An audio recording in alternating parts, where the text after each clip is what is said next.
will forever be remembered for war, loss and the lingering remains of a global pandemic. It is something of a privilege for Scotland to play 3 times against Ukraine, a country whose courage and defiance has been an inspiration to others. When the 2 teams line up at Hampden tonight for the 2nd time in 3 months, it will be another welcome sign that whatever else the world throws at us, there will always be room for its simple pleasures, the trivial obsessions that contrive to mean nothing and yet everything. Certainly, I mean, I don't know about you, Pat, I still remember that powerful and poignant night here on the 1st of June when the World Cup was at stake between the 2 nations. Yeah, I mean, it was an incredible, as I say, it is one of the most emotional, if not the most emotional game I've ever been to in my life. And I mean, listening to both anthems there, they were rousingly sung, but it wasn't quite like the ones before. And maybe that's not the worst thing in the world for Scotland. Maybe they could do with it just a normal game of football tonight. Unusual, by the way, the Ukrainians have turned us round. That doesn't often happen in international football. Which is what they did, I think, in the game at Hampden, wasn't it? They played this. They were attacking towards the left in the second half. As now the 2 sets of players gather around the centre circle. Ukraine in their yellow to the left, Scotland in their navy shirts and white shorts to the right. As very, very soon we'll be having a minute's applause as a mark of respect to Her Majesty Queen Elizabeth II.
I think the applause just about drowned out some of the boos. The Queen, who visited Hampden Park in 1953 as part of her celebrations to mark her coronation.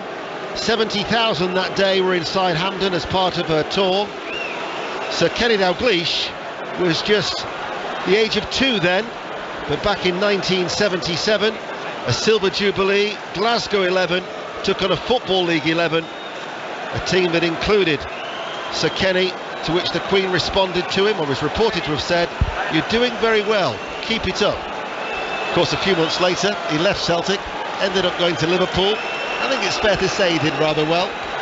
I'm still upset with that. At the time, 440,000 still sticks all those years later. We're about to get underway here at Hampden Park for what is a huge game for Scotland and Ukraine, because this performance here tonight, this result, will certainly shape the next week, bearing in mind that Scotland play Ireland on Saturday and then they travel to Krakow in Poland to take on Ukraine in the final game next Tuesday, a game incidentally you'll be able to hear on BBC Radio 5 Live. And the other thing to tell you straight away is that it is a back four for Scotland. McTominay is in midfield. It was a red herring, the UEFA team sheet. Yeah, I don't think Paddy or I were gone for a second, to be honest, and it makes perfect sense. And you've got McTominay back in there along with McGregor, giving a good bit of cover and hopefully controlling the midfield with a 4-2-3-1.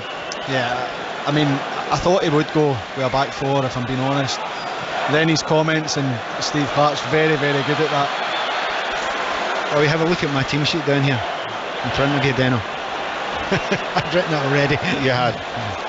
Yeah, Mudryk has got pace away on the left-hand side. Mudryk still going. Ukraine threatening in these early stages. The shot then was blocked. It's going to come out towards that far side, and Dovbyk, as I'll run through the two teams for you, with Ukraine all in yellow. Tierney's clearance, it'll come back to Tierney, and he'll play it short and forward towards Christie. Sliding in was Karavayev.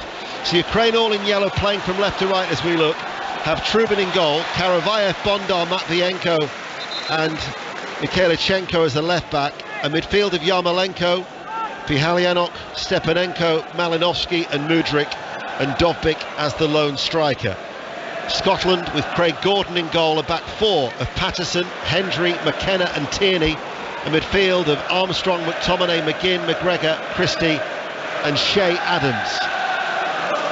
As this is Mudryk looking for the ball forward towards Dovbyk. Flagger stays down. Dovbyk enters the penalty area. Hendry's in front of him.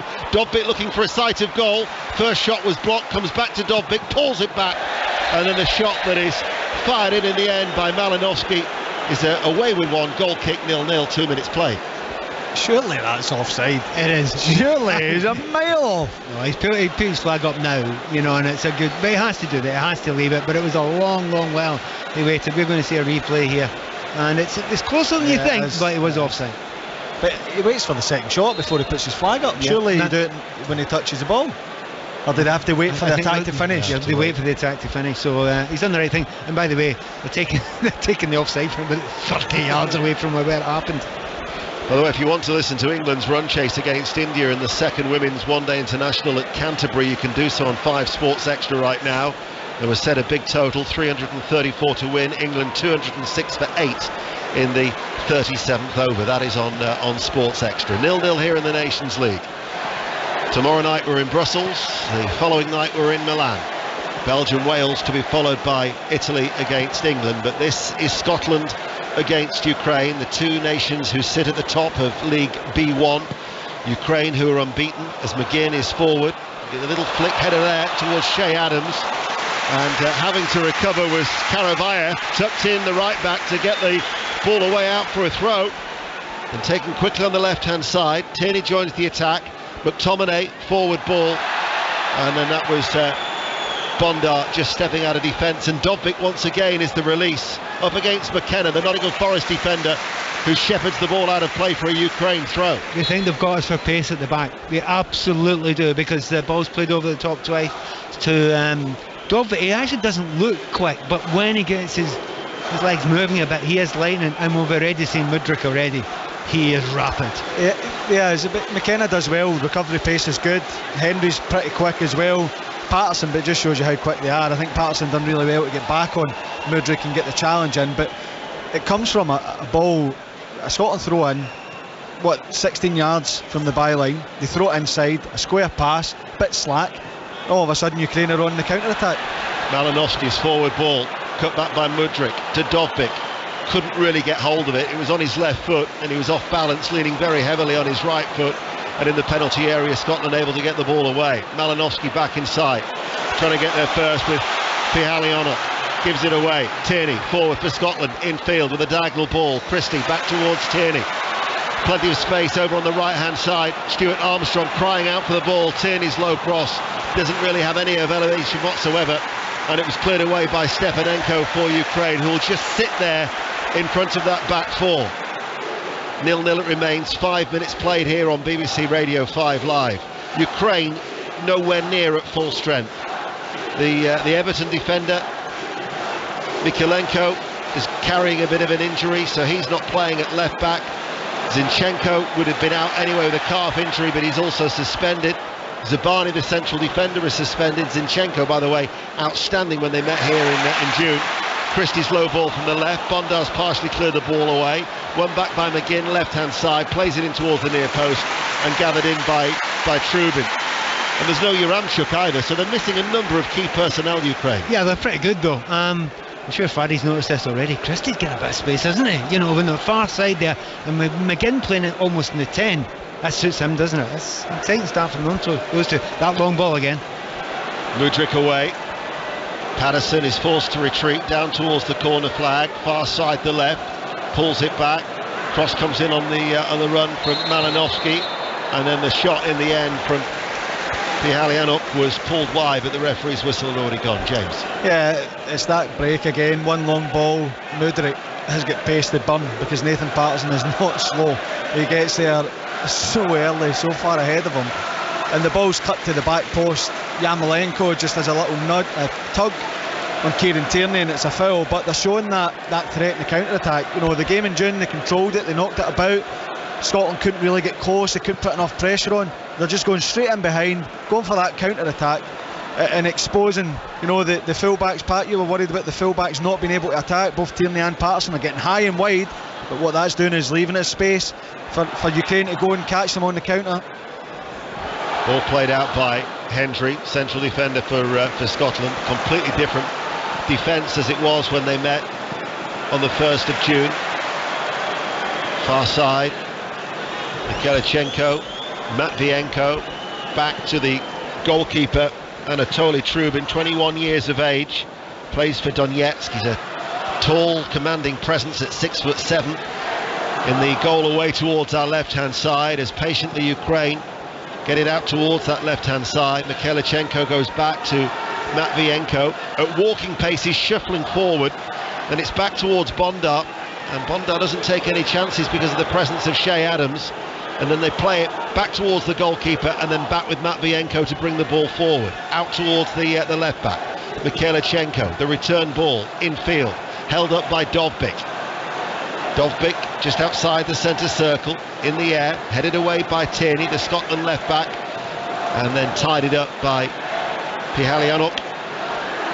And Ukraine patiently build once more from defence. Mudryk, Stepanenko, Michalchenko's continued that run, and he's forward as well, the left back, midway through the Scotland half, inside to Yarmolenko, drifting into a central area.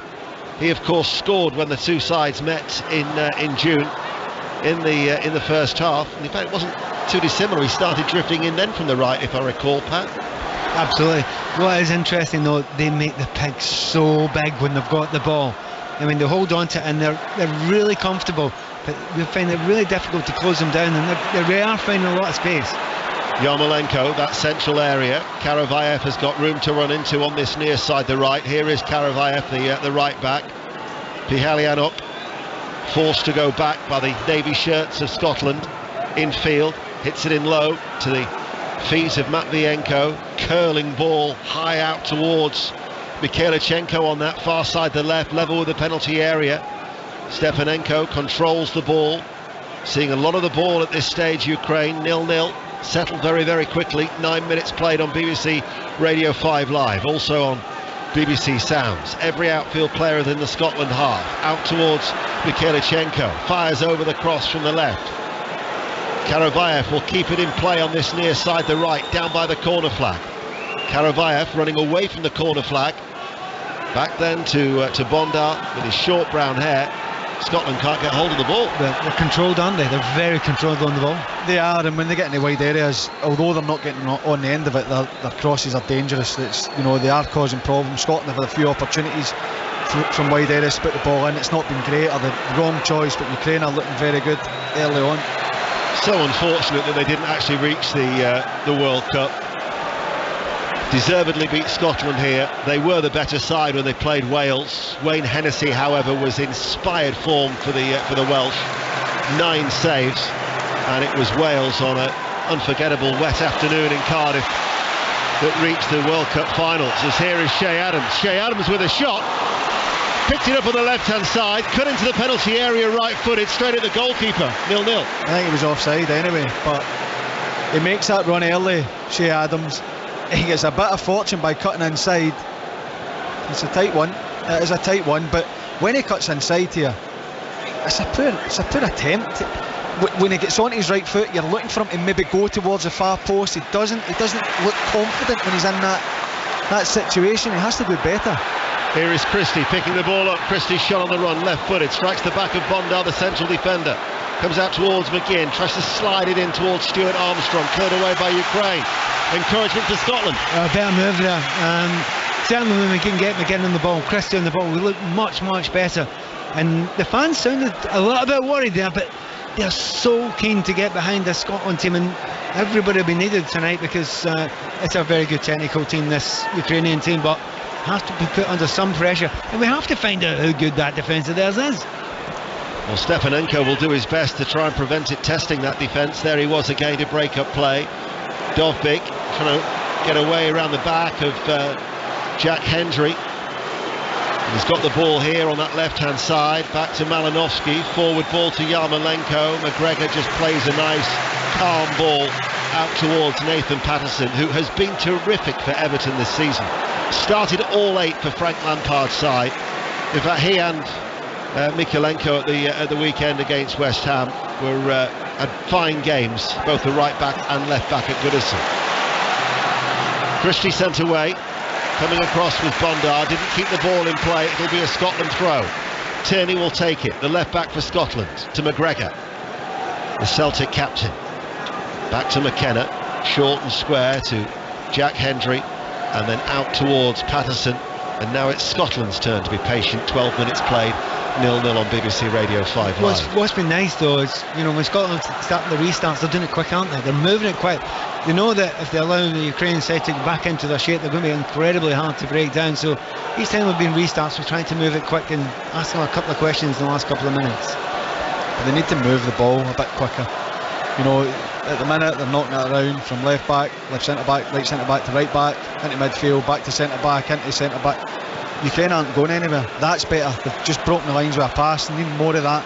Adams heads the ball onto the path of Christie, left hand side, the return ball just away from Shea Adams as he made that way towards the 6-yard box, but it was the early ball in from the left hand side. It was close. It was much better. I just spoke about them knocking side to side, and then all of a sudden it's a ball that breaks the lines into McTominay and works its way to Ryan Christie. And initially I thought, just throw yourself at it when the ball's flashed across from Shea Adams. You've got to gamble. He doesn't. If he throws himself at it, get anything on it, then you never know. But it's much, much better from Scotland. James McFadden and Pat Nevin are with us here at Hampden Park on what feels like a mild night. As Stuart Armstrong chipping the ball in, headed away by Bondar, and one of the commentary team, as the ball comes in from Patterson, took exception to my rather big coat. However, did you notice the rain just a few moments ago as it was sweeping in? It would have left a nice greasy surface for the players to attack, as Patterson looked like he was fouled there, but instead it'll go out for a throw. You get warm rain in the south of Glasgow now. This is a really good moment for Scotland. They've really started lifting it a little bit more confidence in the ball. That's what he said there. Trying to break the lines, and don't be pedestrian the way you pass it. Pass it quickly through those lines when you get half a chance, when it opens up. 14 minutes played. McTominay, nice early release from McGinn, round the corner, played through the middle. Was unable for Patterson to try and get there, but the right back was pushed into the penalty area. But his presence has at least resulted in a Scottish corner, 0-0. That was absolutely sensational. Sensational football from Scotland. Ball comes into John McGinn, he just flicks it round the corner to Armstrong, who sets up a McTominay, plays it into Patterson's path, maybe not expecting it to be played as early, and he can't quite catch his shot, but much, much better.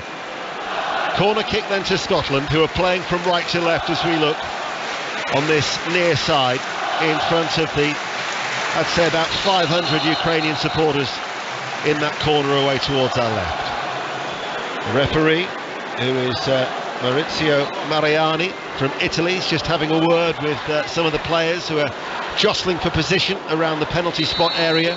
Stuart Armstrong, right arm aloft. Mckenna peels away, in it goes. Headed out by the Ukrainian defence, headed back by Christie. McGinn with a flick header, headed further back on by Hendry. Headed away by Mikhailichenko.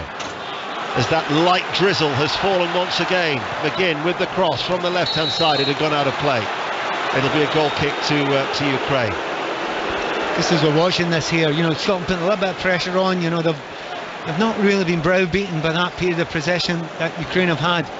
But each time you look at it, there are massive spaces for Ukraine to break into.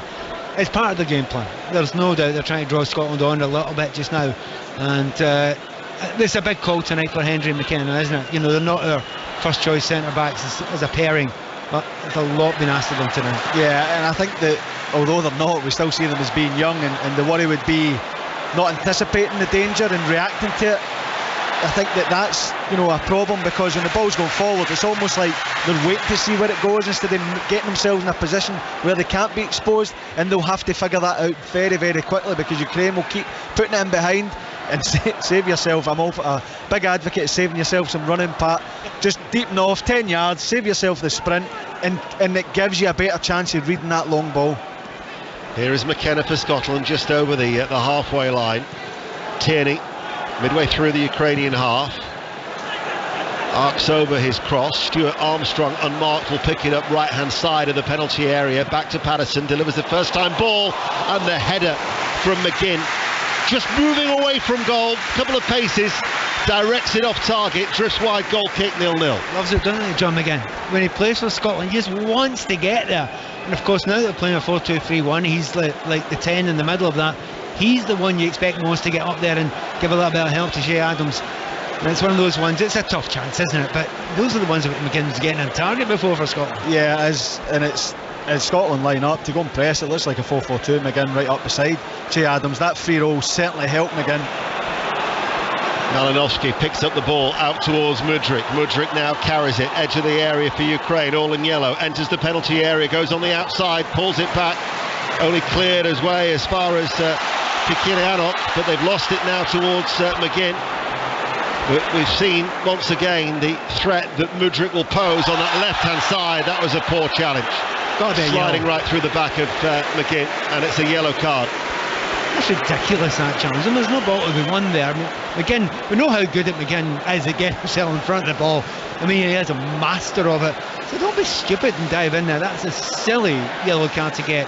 It's in his own box, there's no danger. It's in his own half there, there's no danger at all. Yeah, I mean, McGinn does really well. He's always going to back in. That's his trademark move. Get that backside in and take the hit, but maybe not expecting a slide tackle. Good play from John McGinn.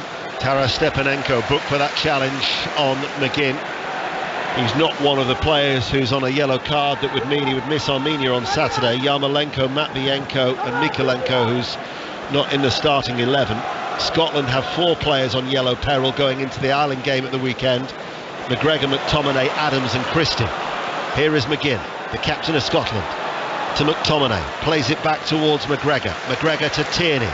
Tierney, diagonal ball. Stuart Armstrong was the intended target, headed away by Mikhailchenko.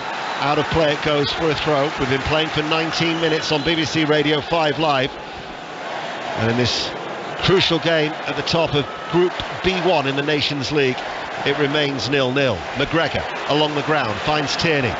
Christie on the overlap, not required. Tierney with a cross, too deep. But it will reach Stuart Armstrong nevertheless. Right hand side of the penalty area. Armstrong chips over the cross. Christie had made the run into the edge of the 6-yard box. The goalkeeper off his line. Header loops off target. Goal kick 0-0. That's a brilliant ball in from Stuart Armstrong, picking out the late run for Ryan Christie. The two centre backs just split because they're drawn towards McGinn, and Shea Adams leaves a gap for Christie just to run into. He probably gets a bit too much on it. I think he's just trying to glance at the goalkeeper's coming out. He's nowhere near it, the goalkeeper. He just needs to get the slightest a touch, glance at towards goal. But it's a much better start, a much better attack from Scotland, certainly picking the man out, and just unlucky to see that go over the bar. Hendry is adjudged to have pulled down Dovbyk, and it'll be a free kick to Ukraine. It's not a bad free kick to give away, 1 against 1 there. It's not going to be a yellow card aimed at you for that sort of free kick, but interesting that Christie getting in there, not dissimilar from McGinn, coming in from that slightly deeper area. And it's one of the real joys of that sort of system when you've got 1 up front but 3 behind them. Each one of them can ghost in quite late, and Scotland are trying to make good use of that just now. I think as you see it, Bill, look at it right now, Pat. It's a 4-4-2. John McGinn's playing as a second striker to Shea Adams. It's 4-4-2. Yes, he will have to drop in, and Stepanenko, is he there to try and affect him from the other side to make Stepanenko worry about where John McGinn is? But what I'm watching now is a 4-4-2. It's really surprising that, Deno, because McGinn, apart from the fact that is brave in international football, but also McGinn's actually very good at arriving from a little bit deeper, so I think he'll play some of the time up there. But you're right, as you see it just now, just looks like 2 strikers up there. Interesting statistic regarding John McGinn as well. After not scoring or assisting in his first 14 games, he's been involved in 19 goals in 34 matches under Steve Clarke. 13 goals and 6 assists. And as James and Pat saying, alongside Shea Adams, trying to get Scotland a goal as McGregor wins the ball in midfield for Scotland, driving forward. Christie does a little turn, breaks to Stuart Armstrong, beaten out by the goalkeeper, and it comes back almost too quickly towards Christie. Couldn't take advantage. Out on the right hand side it goes, crosses low, gathered in by the goalkeeper. I mean, there was a huge slice of fortune in the chance that presents itself to Stuart Armstrong as Cal McGregor's driving. Ryan Christie's coming off that left hand side, he's looking to make a forward run, but Cal McGregor plays it early and it bounces into the path of Stuart Armstrong. He hits it first time coming off that right hand side with his left foot. Ryan Christie's falling in as you would expect, and it just fires back at him about hip height to his right foot. He just can't get enough on it. Huge slice of fortune, but Scotland are really starting to get a bit of control and starting to look more dangerous in the attack now.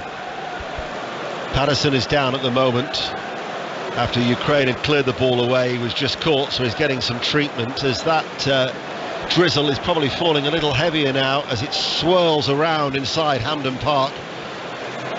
But certainly, you talk about the wet surface. When Armstrong, that could have gone anywhere, couldn't it? Zipped off the surface. Yeah, and the first chance there, he tries to play it to the far side of the goalkeeper. Had he gone near post, he probably had a real good chance at that point. I'm just watching Patterson's injury there. He has overextended his entire leg, so it's gone down his knee in the inside. So he's strained the inside of his knee, so that's a medial ligament possible problem he's got there. There's no great foul there. It's just a tangle of legs, and it has overextended slightly to the outside. So that's a slight worry for Patterson. I hope it's nothing too serious for him, bearing in mind that when he went to Everton last year, had an ankle injury that required surgery.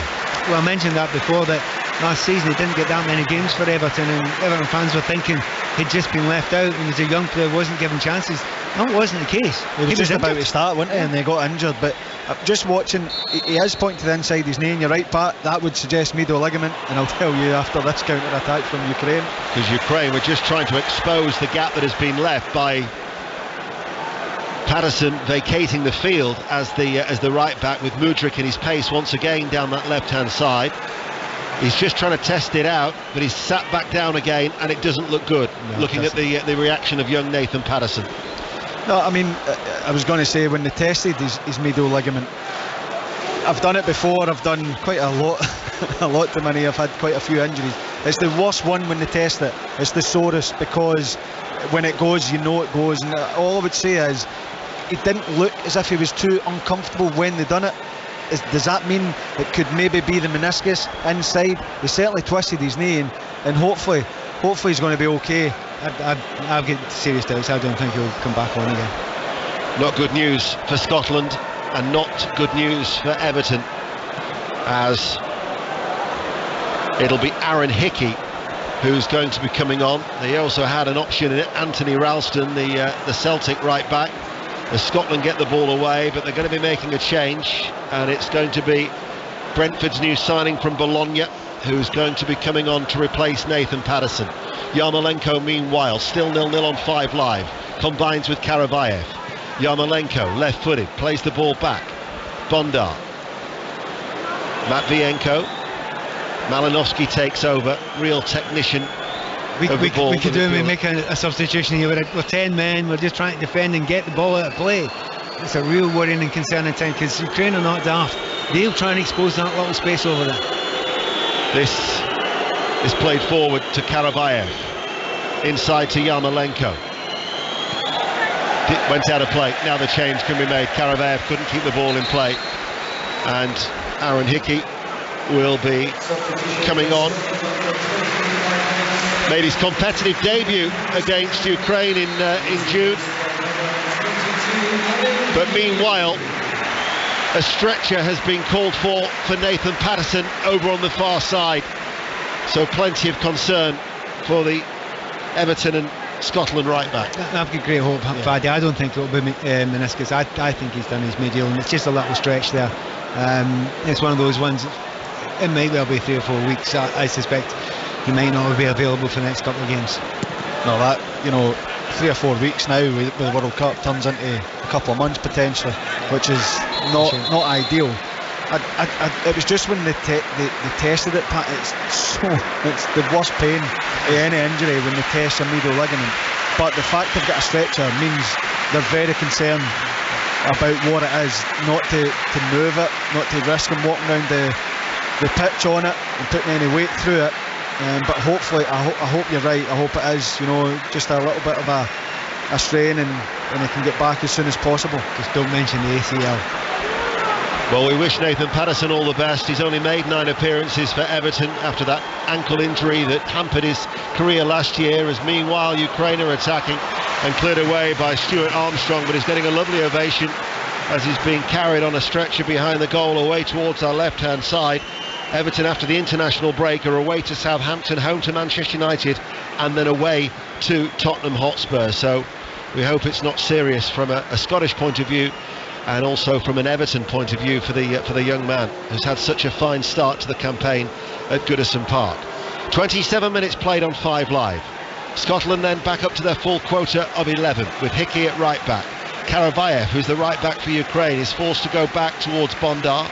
Really just bounce off his left foot midway through his own half, back out to Karavayev, and then fouled by Christie, and that will be a free kick to Ukraine.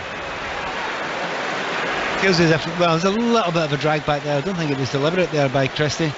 He's holding his neck there. The referee's not over excited about it. He's just giving a free kick.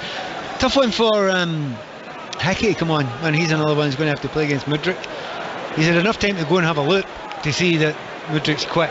Mudryk started. He's got skills, so big call for him. But to be honest, the first time I saw Hickey play, it was over there on that far side playing for Hearts against Celtic. It was 16. And he was absolutely brilliant. Yeah, he is, but Mudryk's got a half-hour warm-up on him. But I know that is the worry. It's not that he can't handle it. He's shown that he's a fantastic player, but just coming in cold, he'll be hoping he doesn't see too much of the ball too soon. Shea Adams finds McGinn, edge of the area, looking for the run of McTominay bursting through. Stuart Armstrong is to close down the clearance. Malinowski's header out towards Mudryk. Tight behind him there was Jack Hendry. He got a little shove in the back as well, as it'll be a Scotland throw over on that far side, the right. We've been playing for 29 minutes as Callum McGregor with the ball at his feet just outside the centre circle in the Ukraine half. It remains 0-0. Only now is Nathan Patterson on that stretcher being wheeled down the tunnel down beneath us here at Hampden Park on this wet, damp night in Glasgow.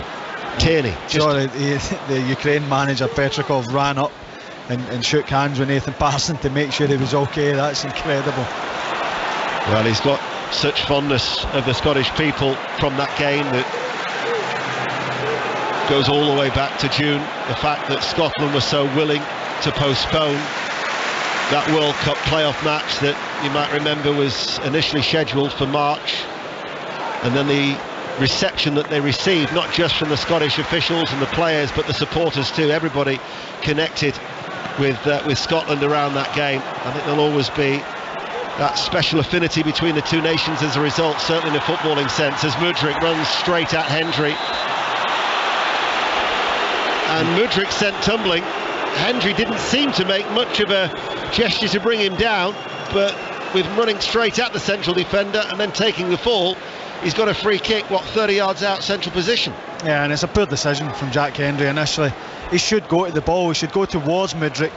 He doesn't, he backs off and allows them to gain 20 yards, and now they've got a free kick in an area where they could potentially be hitting a shot, or it's a dangerous setup by putting a cross in. He needs to step towards the ball. He's got Hickey covering round, but he's outside on his right hand side. He's got Scott McKenna covering his left hand side. He's the one that needs to step in and engage in Mudryk and not allow him to get into his stride.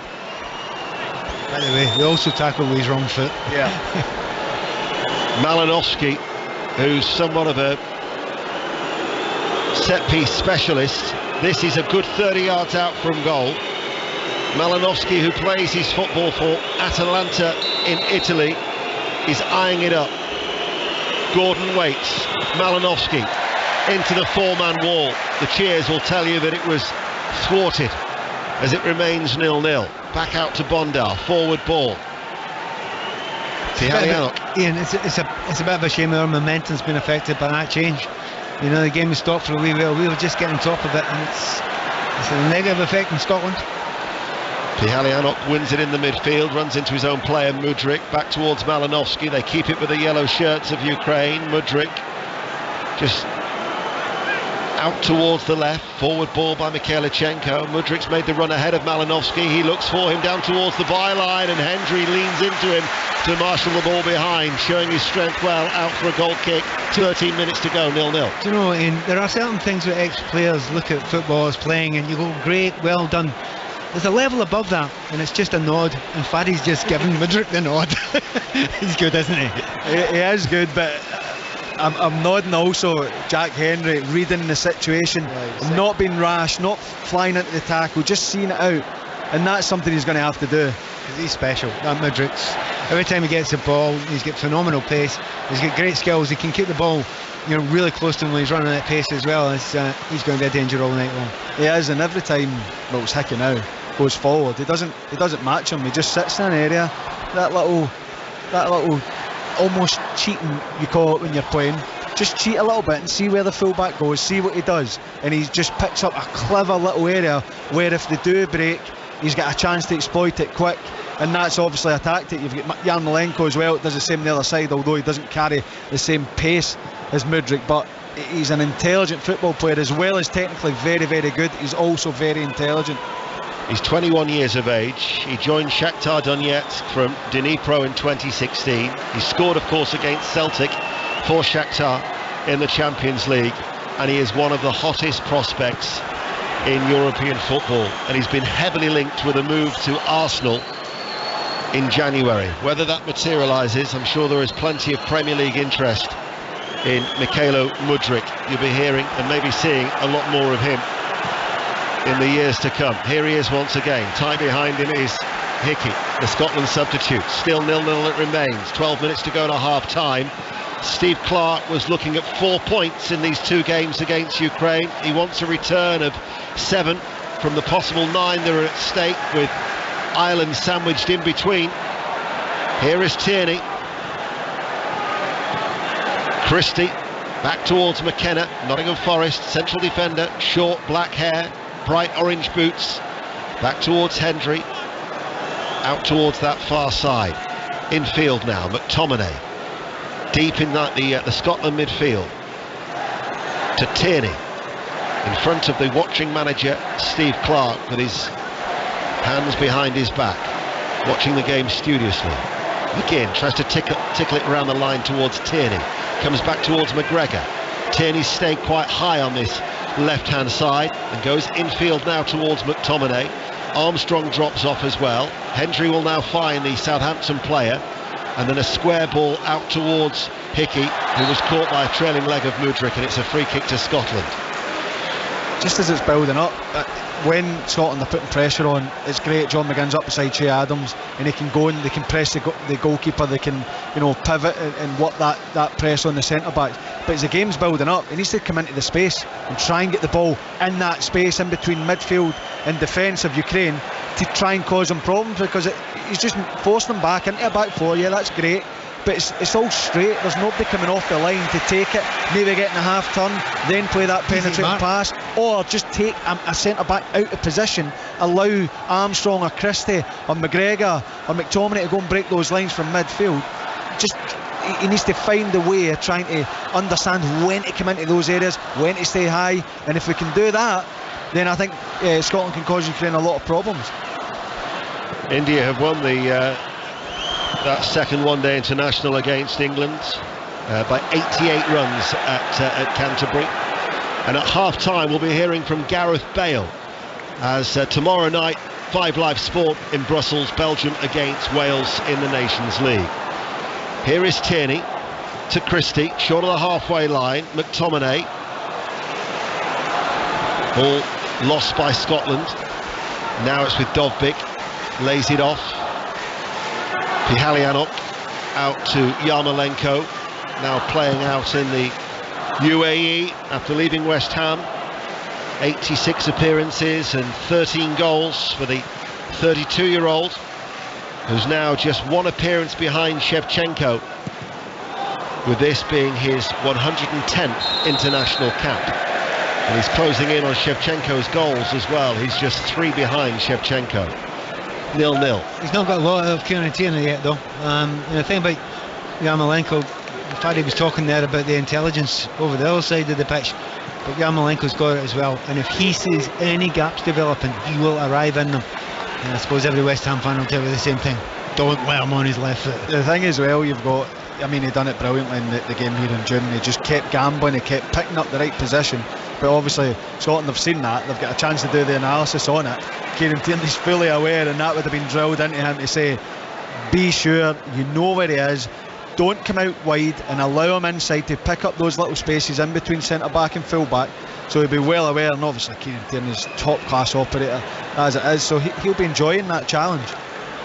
Here is Scott McKenna at the heart of the Scottish defence, running forward now, slides it forward. Shea Adams tried to lay it off into the path of Ryan Christie. Tierney actually was ahead of Ryan Christie on this near side, the Scotland left. Karavayev will take the throw back towards Bondar, and then all the way back to Trubin, the goalkeeper. Tries to switch it out towards the left-hand side. Mikhailchenko just sold Malinovsky a little short. Interception from McTominay, bounces up, reared up towards McGinn, and then tried to lob the goalkeeper on the edge of the area, but it was drifting away off target and out for a goal kick. 0-0. Pat. 6'7" goalkeeper. He's a tough one to chip there. I know what he's trying to do, and he was slightly off balance when he tried to do it, but really good play by McTominay. If you go and win the ball high up the pitch, it gives you opportunities, and that's what Scotland are trying to do. And McGinn's trying to do it, Christie's trying to do it, and certainly McTominay on that occasion was able to do it, and led to a half chance. Yeah, I mean, before the ball came into McGinn, you would say it was a chance until he took a touch. Yarmolenko is released. Stepanenko in field. Dovbyk holds it up, back to Pihalianok, now to Malinovsky. Out towards Mudryk, left corner of the penalty area. Mikhailchenko on the overlap, fires in the cross, saved by Gordon at his near post, and that will be a foul on McGinn by Stepanenko, who's on a yellow card. Same thing again. And what he does is he just puts his body in the way there, takes the hit. Stepanenko, he's got to understand you can't do that. You've got to stand off it, and especially if you're on a yellow card. The referee had a little look, but he's got to be careful now. That was clever play by McGinn yet again. I know that they're looking for a yellow card, but he's made 2 fouls. I mean, and it's on the edge of the Scotland penalty box. Yeah, I know John McGinn can break, but 2 fouls I don't think warrants a red card. Pihalianok picks it up midway through the Ukrainian half. Still goalless on 5 Live. We've got about 6 minutes to go to half time.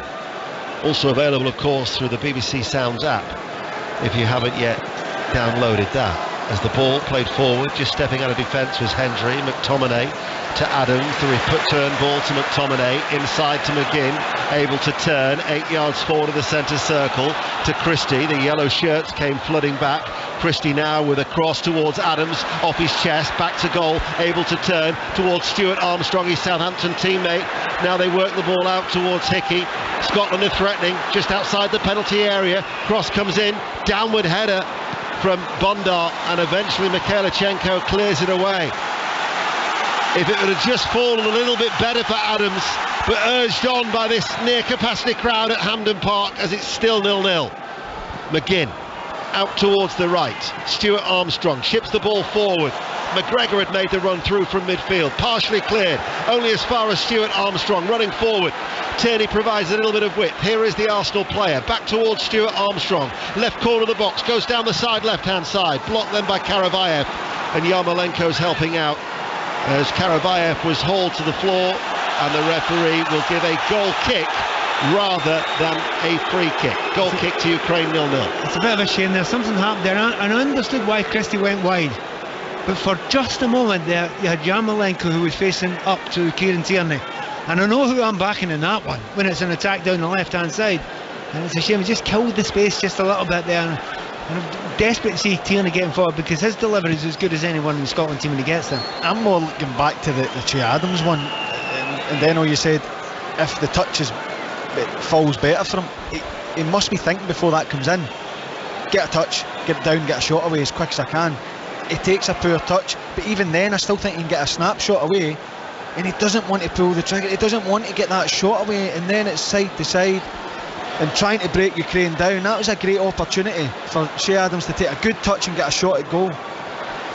If anything, after his touch, his body then seemed to turn away with his back to goal. The thing is, he's a natural lay-on player. You know, his natural game is almost as a 10, you know, off a big striker. He wants to hold it and lay in players and move. He's not a natural striker who wants to turn and shoot. That's not his game, and he's trying to adapt his game to be that. But what I think on his mind there, because it happens so quick, he's thinking, if I hold up, I've got 3 midfielders that's going to run onto it. There was just nobody there. But he's in the box, Pat. He's in between penalty spot and 6-yard box. He's got to be thinking as that ball comes in, because at first I thought it was a bit weak and it wasn't getting there. It was actually perfect. He must be thinking, get my chest on it, get it down and get my shot away and take the goalkeeper by surprise. A normal striker would, trust me. As you know, Scotland have had the better chances in what has been a tight game. Mudryk's posed a threat, but here is McTominay for Scotland, and McTominay, edge of the area, rather than looking to shoot, passes the ball out very wide for Christie. The crowd are getting frustrated. Ball inside to Tierney, miscontrolled by Stuart Armstrong, running out of space. One bounce off his right foot, out for a goal kick. But you could hear from the crowd reaction, they're thinking, why doesn't McTominay have a dig at goal? It's catching on, isn't it? Spoke about Mckenna, the one who tries to lob it. Shea Adams can get his shot away. Scott McTominay, the space opens up for him. He's about 20 yards out on his left foot, okay. Nice. But there's no one in front of him. Just shoot, just get your shot away. He's got time and space. Technically he can do that, and he overhits the pass to Ryan Christie. This game's crying out for someone to say, I'm going to be the one that's going to go and take a shot. I'm going to be the one that's going to go and take that chance. Because at the minute they're all kind of passing the buck, they're passing each other, letting someone else do it, almost trying to carve out that perfect opportunity. That was on a plate for McTominay to go and step on and have a shot there. Well, he asked the question on Friday in the middle, I absolutely answered it. Left foot. If it was on his right, he'd have had a ping. There's no doubt about that. The one guy who is having a go and will turn and do it is John McGinn, isn't it? He will do it. That's just natural. Yeah, he will always turn and have a go at goal whenever there's half a chance. Steve Clarke is making notes whilst Pat and James have been talking. The free kick up towards Adams. He tried to lay it off towards McGinn. Armstrong battling for the ball, slipped by McGinn. Adams just outside the penalty area, couldn't get there. Ukraine have cleared up towards Dovbyk, lays it back towards Yarmolenko. Yarmolenko, well, he's hit the ball long, looking for the run of Dovbyk, but Dovbyk's just dropped off Mckenna to get the ball into his feet, and as a result it goes through towards Craig Gordon. Done a good job, McKenna, there, didn't he? Yeah, he did. Really good job. He did it, and that's Dovbyk realised he wasn't going to win the race because McKenna read it early and comes to feet. But again, another chance round about the edge of the box. They're all looking for that. You know, you take it. No, you have a shot. No, you try to be perfect. Try and do it a bit quicker. And I know it's difficult because it is a slick surface and the ball looks to be skidding all over. Players are losing their footing as well. But I just fear that the more that this happens, you're giving Ukraine encouragement, because the goalkeeper's not really been tested, if he's been tested at all. Here is Stepanenko for the all-yellow of Ukraine to Malinovsky. Mikhailichenko on the overlap. Instead he tries to squeeze it through towards Mudryk. James McFadden talks about players using their footing. Mudryk just slipped in the penalty area as Adams has used his strength well, and he's rolled his marker there. Oh, and then he's been taken out. Now, whether that's a denial of a goal-scoring opportunity, it might just be a yellow card. Was there a covering defender? But that was just a blatant check. I think it was by Bondar. The referee is giving himself some thinking time, but Adams was away.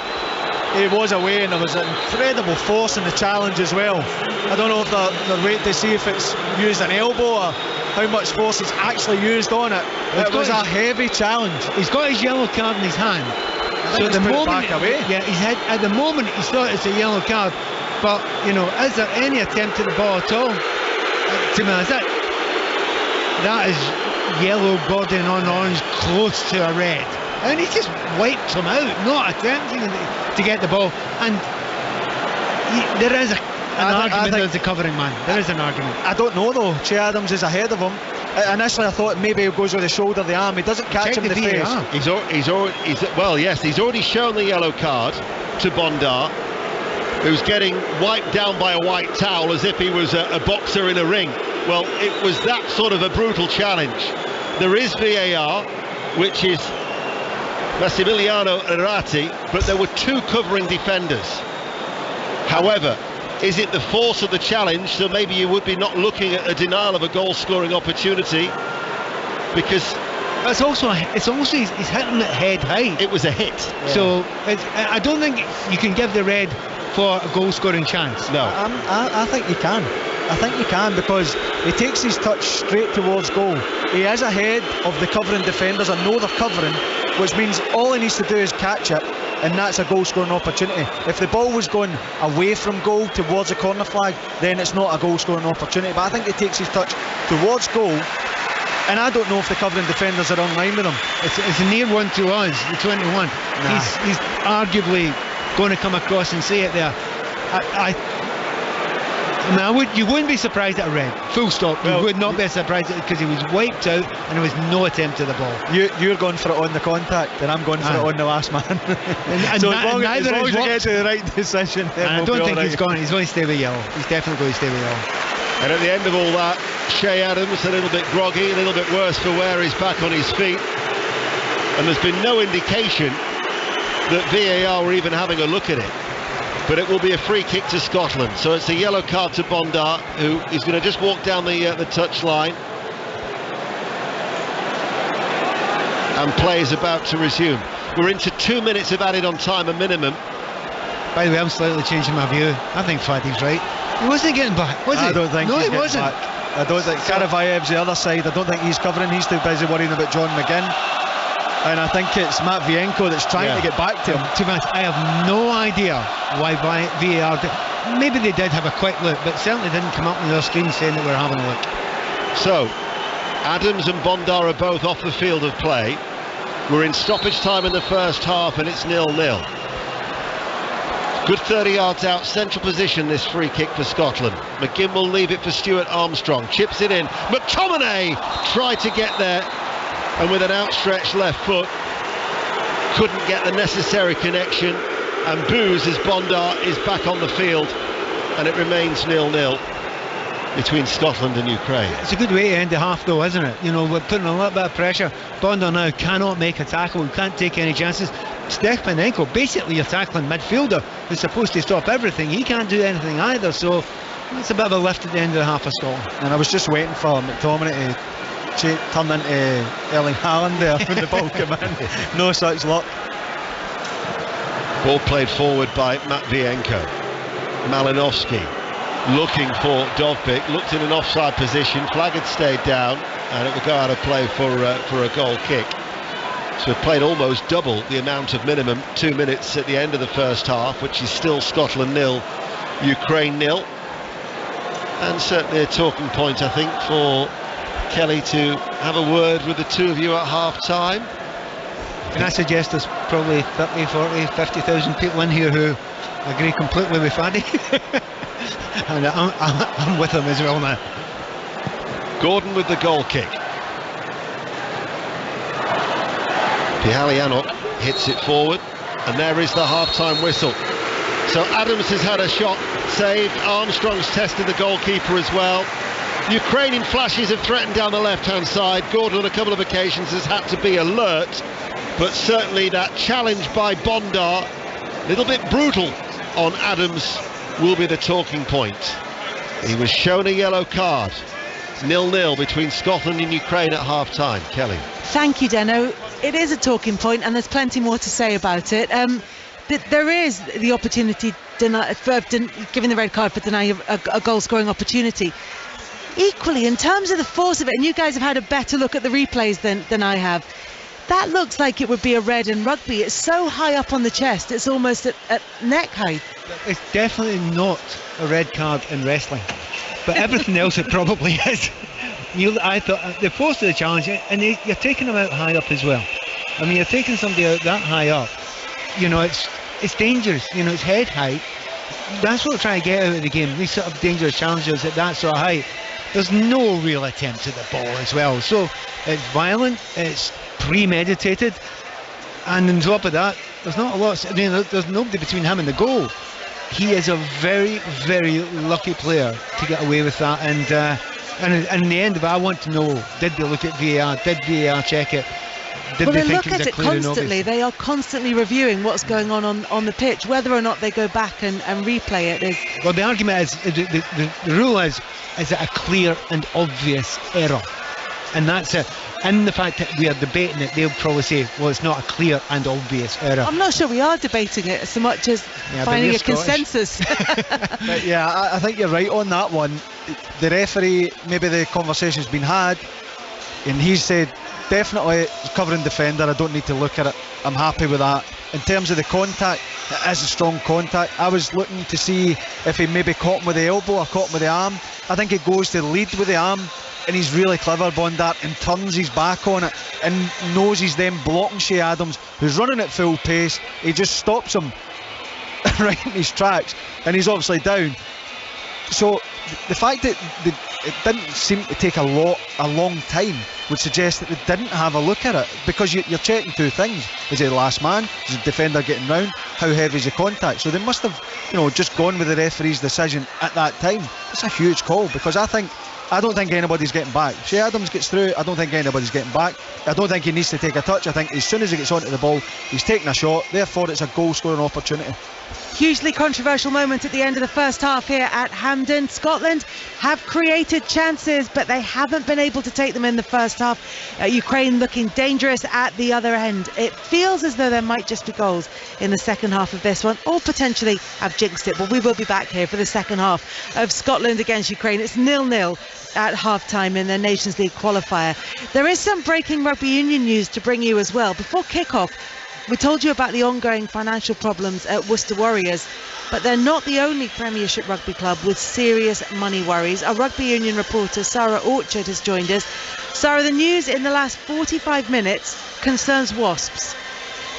Yeah, that's right, Kelly. A very good evening to you. And the problems at Worcester have left Wasps' financial woes somewhat flying under the radar. But we had a statement from the club tonight. It confirmed that they have filed a notice of intention to appoint administrators. Now, we already knew that Wasps were in talks with HMRC over an unpaid tax bill, and it's really keen that we stress here Wasps are not in administration, but it appears they have taken these steps, in their own words, to protect its interests and give them more time to secure their long-term future. And they put out this statement that said that the day-to-day operations of the business are currently unaffected, and they'll continue to support their players, staff and supporters. And as you say, this comes on the same day that the Rugby Football Union have also already warned Worcester Warriors that they could be suspended of all competitions unless they provide credible funding by next Monday. It really is worrying times. Very worrying times, and not just, as you say, for those two clubs, but for anyone with an interest in top-flight club rugby union in England. Yeah, dark days for rugby union is how it really feels at the moment. Clearly the club business models aren't making any money. COVID has further exposed them, and those clubs that don't have rich benefactors, ultimately they can't pay the bills. Worcester, they've never been a household name in rugby union, but Wasps, they're two-time European Cup winners. They're the home of the 2003 World Cup winner Lawrence Dallaglio. So there's no disguising that right now professional rugby union, it really needs leadership and reform. It needs it fast, because there's plenty of rumour that other clubs have similar problems, and they could also be heading the same way as Wasps and Worcester. So I don't think any of this is going to be completed quickly, but it does need help. Sarah Orchard, thank you very much for joining us. Coming up here on 5 Live Sport, second half commentary of Scotland against Ukraine. That's coming up after the news on 5 Live with Stuart Clarkson. Listen on BBC Sounds. This is BBC Radio 5 Live. Thank you, Kelly. Good evening. 5 British prisoners of war captured by the Russians in eastern Ukraine are among 10 detainees who've been released. They include Aidan Aslin, Sean Pinner and John Harding, and are on their way back to the UK. The deal was brokered by Saudi Arabia, which our security correspondent Frank Gardner says was unexpected. This has come out of nowhere, this surprise news that Saudi Arabia was involved. I mean, it was well known that there were negotiations behind the scenes between representatives of Ukraine and Russia to try and arrange a prisoner swap. And we don't yet know who the Ukrainians have had to give up to Russia or to the Russian-backed separatists in exchange. President Biden, meanwhile, has urged the world to come together in solidarity to oppose Russia's invasion of Ukraine. Speaking at the United Nations General Assembly in New York, Mr. Biden described the war as brutal and needless and accused Russia of going against the main principles that govern the organisation. Russia has shamelessly violated the core tenets of the United Nations Charter. No more important than the clear prohibition against countries taking the territory of their neighbor by force. Again, just today, President Putin has made overt nuclear threats against Europe. A father who murdered his 19-year-old daughter by running her over twice with his car outside her home near King's Lynn has been told he'll spend a minimum 18 years in prison. The judge at Norwich Crown Court said Nigel Malt used his car as a lethal weapon in an alcohol-fuelled rage when he attacked Lauren Malt. Businesses have largely welcomed the government's plans to fix gas and electricity rates, cutting estimated bills for companies over winter by as much as half. The scheme will start in October and last for 6 months. And New York's State Attorney General has filed a civil suit against Donald Trump and 3 of his children, accusing them of fraud. Prosecutors say the Trump Organization used bogus financial statements to obtain bank loans on favourable terms. Mr. Trump has previously denied wrongdoing. This is 5 Live Sport with Kelly Cates. Hello and welcome back to 5 Live Sport. Coming up, second half commentary from here at Hampden, where it's Scotland 0, Ukraine 0 in the Nations League. Before we get back to that game, though, let's turn our attention to Thursday's Nations League action. It's Wales against Belgium, and you can listen on 5 Live Sport with all the build-up from 7 o'clock. Rob Page's team, though, without several key players, including Aaron Ramsey, Joe Allen, Ben Davies and Harry Wilson. But captain Gareth Bale has flown over from America to join up with the squad. Bale says he feels in great shape after rediscovering the joy of club football at Los Angeles FC.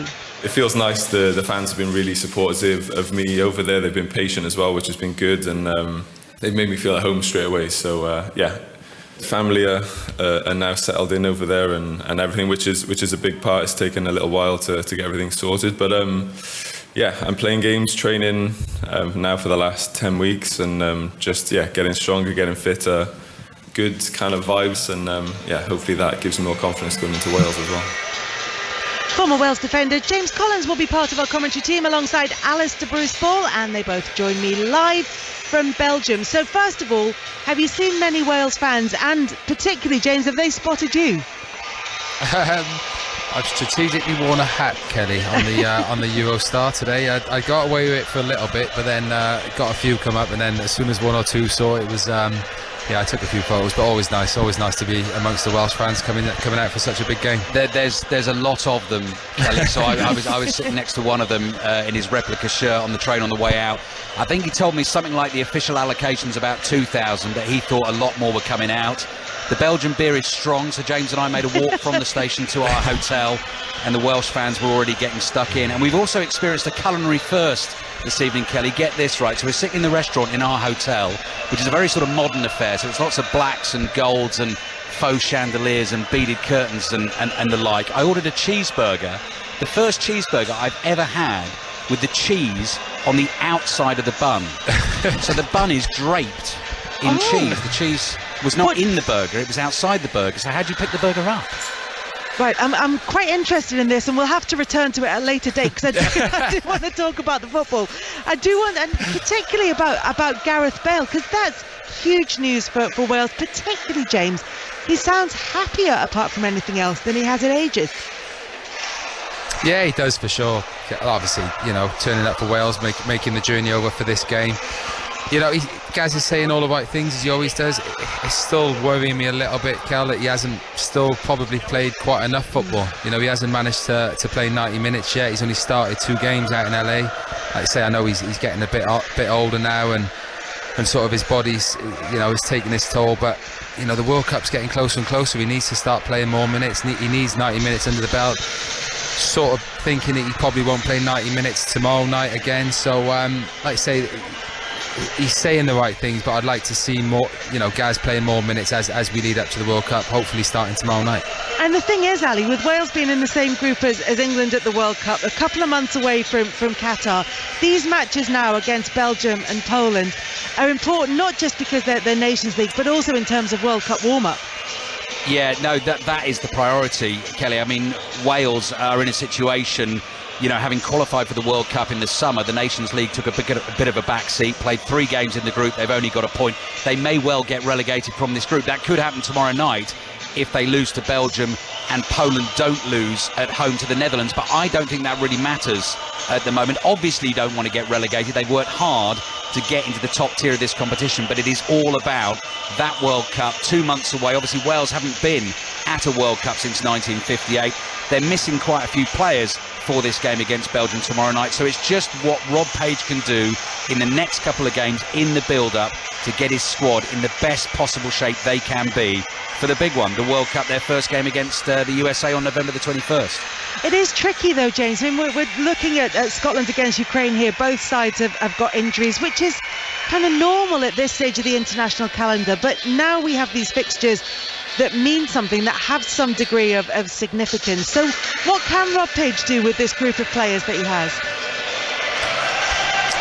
As ABB said, Kelly, you know, this all for Wales. They're looking forward to the World Cup, looking at the squad. Rob Page will be looking, you know, nobody likes to see players injured and missing out on international caps, but it gives Rob Page a perfect opportunity, you know, to look at players that are possibly, you know, on the borderline of getting into the squad. You know, it's going to be a tough game. Coming to Belgium's always tough. Saying that, Wales have got an excellent record against Belgium in the recent years, but Rob Page, you know, like I said, he knows it's going to be a tough game. He's going to come and assess his squad and sort of play players where, you know, are sort of on the fence of getting into his World Cup squad. And I think that's probably, you know, it sounds bad to say it's an international match, but that's what Rob Page will be looking at from the game tomorrow. And Ali, just to top and tail this properly, have you got any pictures of this inside-out cheeseburger? I ate it, Kelly. I ate it with my knife and fork, and I didn't take a picture. You'll never make an Instagram influencer.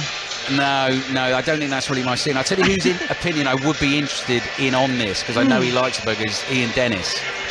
Well, Ian Dennis at the moment has currently got his face full of pie, so I knew he would have. I knew he would have. Kelly, he did say ABB did say he wondered how to pick it up, but he demolished it in about 3.5 minutes, so he did his best. Guys, it would have befuddled Deno. Thank you very much. Look forward to hearing from you tomorrow night as well. Wales away to Belgium in the Nations League. BBC Radio 5 Live. Build up from 7 on Thursday evening. In other sports headlines, India have beaten England by 88 runs in the second women's ODI at Canterbury this evening. It means India win the 3-match series 2-0, and the teams meet again at Lord's on Saturday. Cricket coverage continues on 5 Sports Extra 10:25 tomorrow morning, day 3 of the penultimate round of county championship matches, then commentary of the second men's T20 international between Pakistan and England from 3:15. Having given Ian Dennis a polite period of time in which to finish his half-time pie, we can ask him the pressing question, which is, Alistair Bruce Ball was given a cheeseburger on which the cheese was melted on top of the bun. So how would the correct way of approaching an inside-out cheeseburger work, Deno, as a connoisseur of the art of cheeseburgers? I've not had a cheeseburger for many a long time, you know. I'm on a health kick. Those days are gone. The pie would say differently.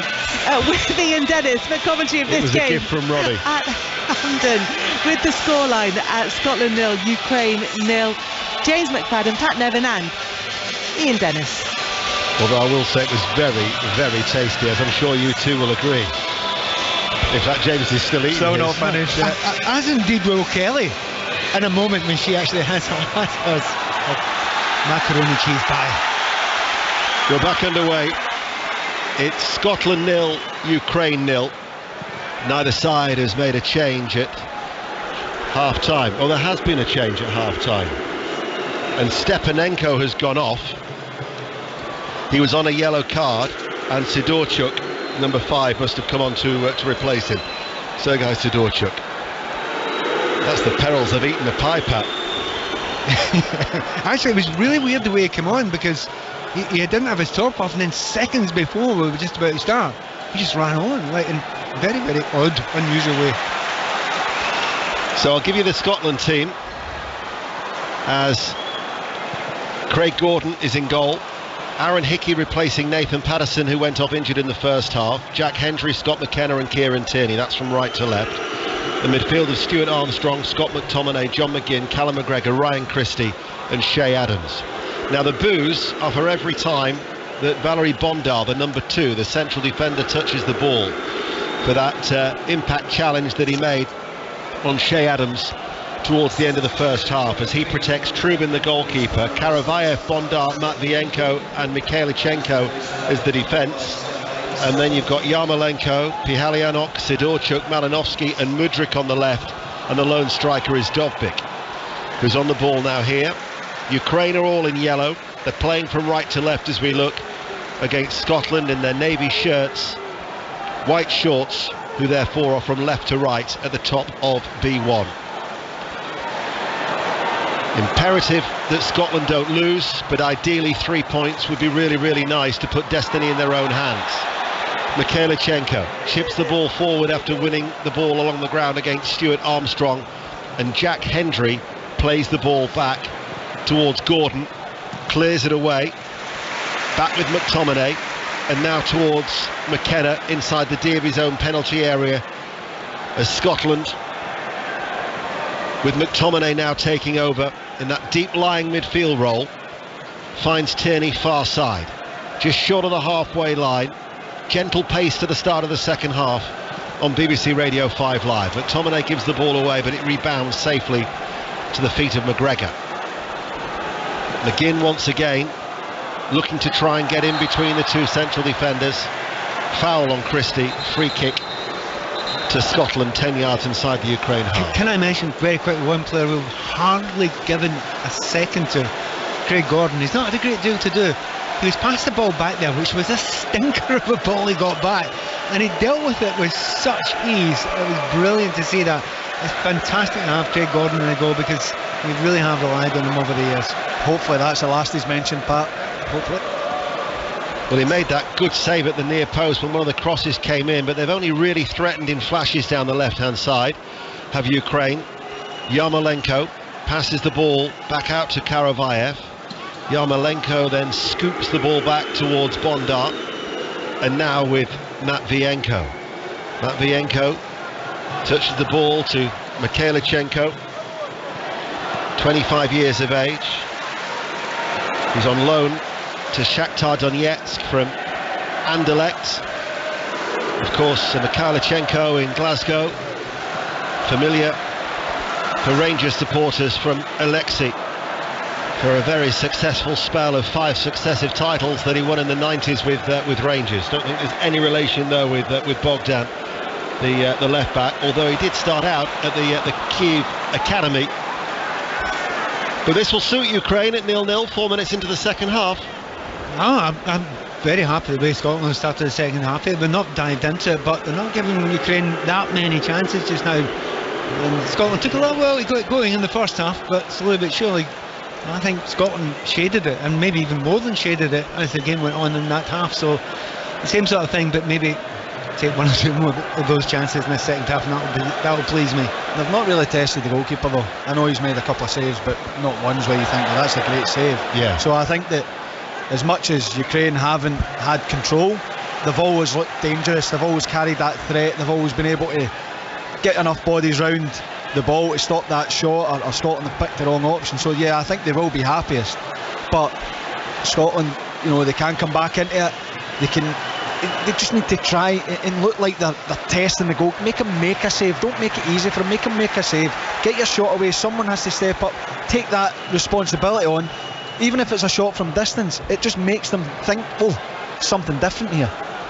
Well, they've edged their way forward on that far side, the left. Scotland playing from left to right, and it's Tierney to take it 10 yards up from the corner flag, just wiping a lot of the grease off the ball on what has been a damp night. It's a long looping throw. It bounces into the penalty area and easily claimed by the Donetsk goalkeeper at 6'7", Anatoly Trubin, who's been the first choice for the Shakhtar for the last 2 years after replacing Andrei Piatov. As here is Mudryk, crowded out. McGinn didn't keep the ball in play. Alexander Petrakov, the 65-year-old coach, who I noticed yesterday stood by his comments about being prepared to take up arms against Russia to defend his country, despite, for his initial comments when he said that against Scotland back in June, he's received a UEFA fine He's yet to actually find out how much the punishment is, what that fine will be, as they look for a ball forward towards Dovbyk. Comes out then towards Mudryk, who hits it 6 yards in from the left touchline from Gordon, who raced out of his penalty area. But Mudryk's effort off his right foot was never ever going to test the goal, and it runs out for a goal kick, and it's still 0-0. It was a bit messy, but I think that they've managed to get it right, because Jack Hendry has to match the run. There's no way he can stop. Craig Gordon feels he has to come out, and it was a bit untidy, but they got the job done in the end. And when it comes back to Mudryk, I don't know if I'm going to say he was going for goal, but I don't know if he was caught in two minds. He had Yarmolenko on the right hand side. In any case, it was, harmlessly past the post. But I think as untidy as it looked, they done well to deal with it. With strains of Flower of Scotland ringing around Hampden Park, a lot of the supporters have got their flashlights on their phones. A little bit akin to what you'd see in a pop concert, where you look around the amphitheatre on this mild night in Glasgow on 5 Live. Still 0-0 as Matvienko tidies up back towards goalkeeper Trubin. Just the one goal might well be enough for this tight contest, Pat Nevin. It feels a wee bit like that just now, and it's been quite a tepid start to the second half, hasn't it, in comparison to sort of last parts of the first half. But the team don't want to take any chances just now, but Scotland could really do with getting that attacking midfield trio into the game as much as possible. Well, midfield trio and Mckenna as well, who's more than that. Sidorchuk intercepted by Hickey. Back with Hendry, short diagonal ball to the edge of the centre circle. McGregor able to turn. Over the halfway line he comes and passes the ball out to Kieran Tierney.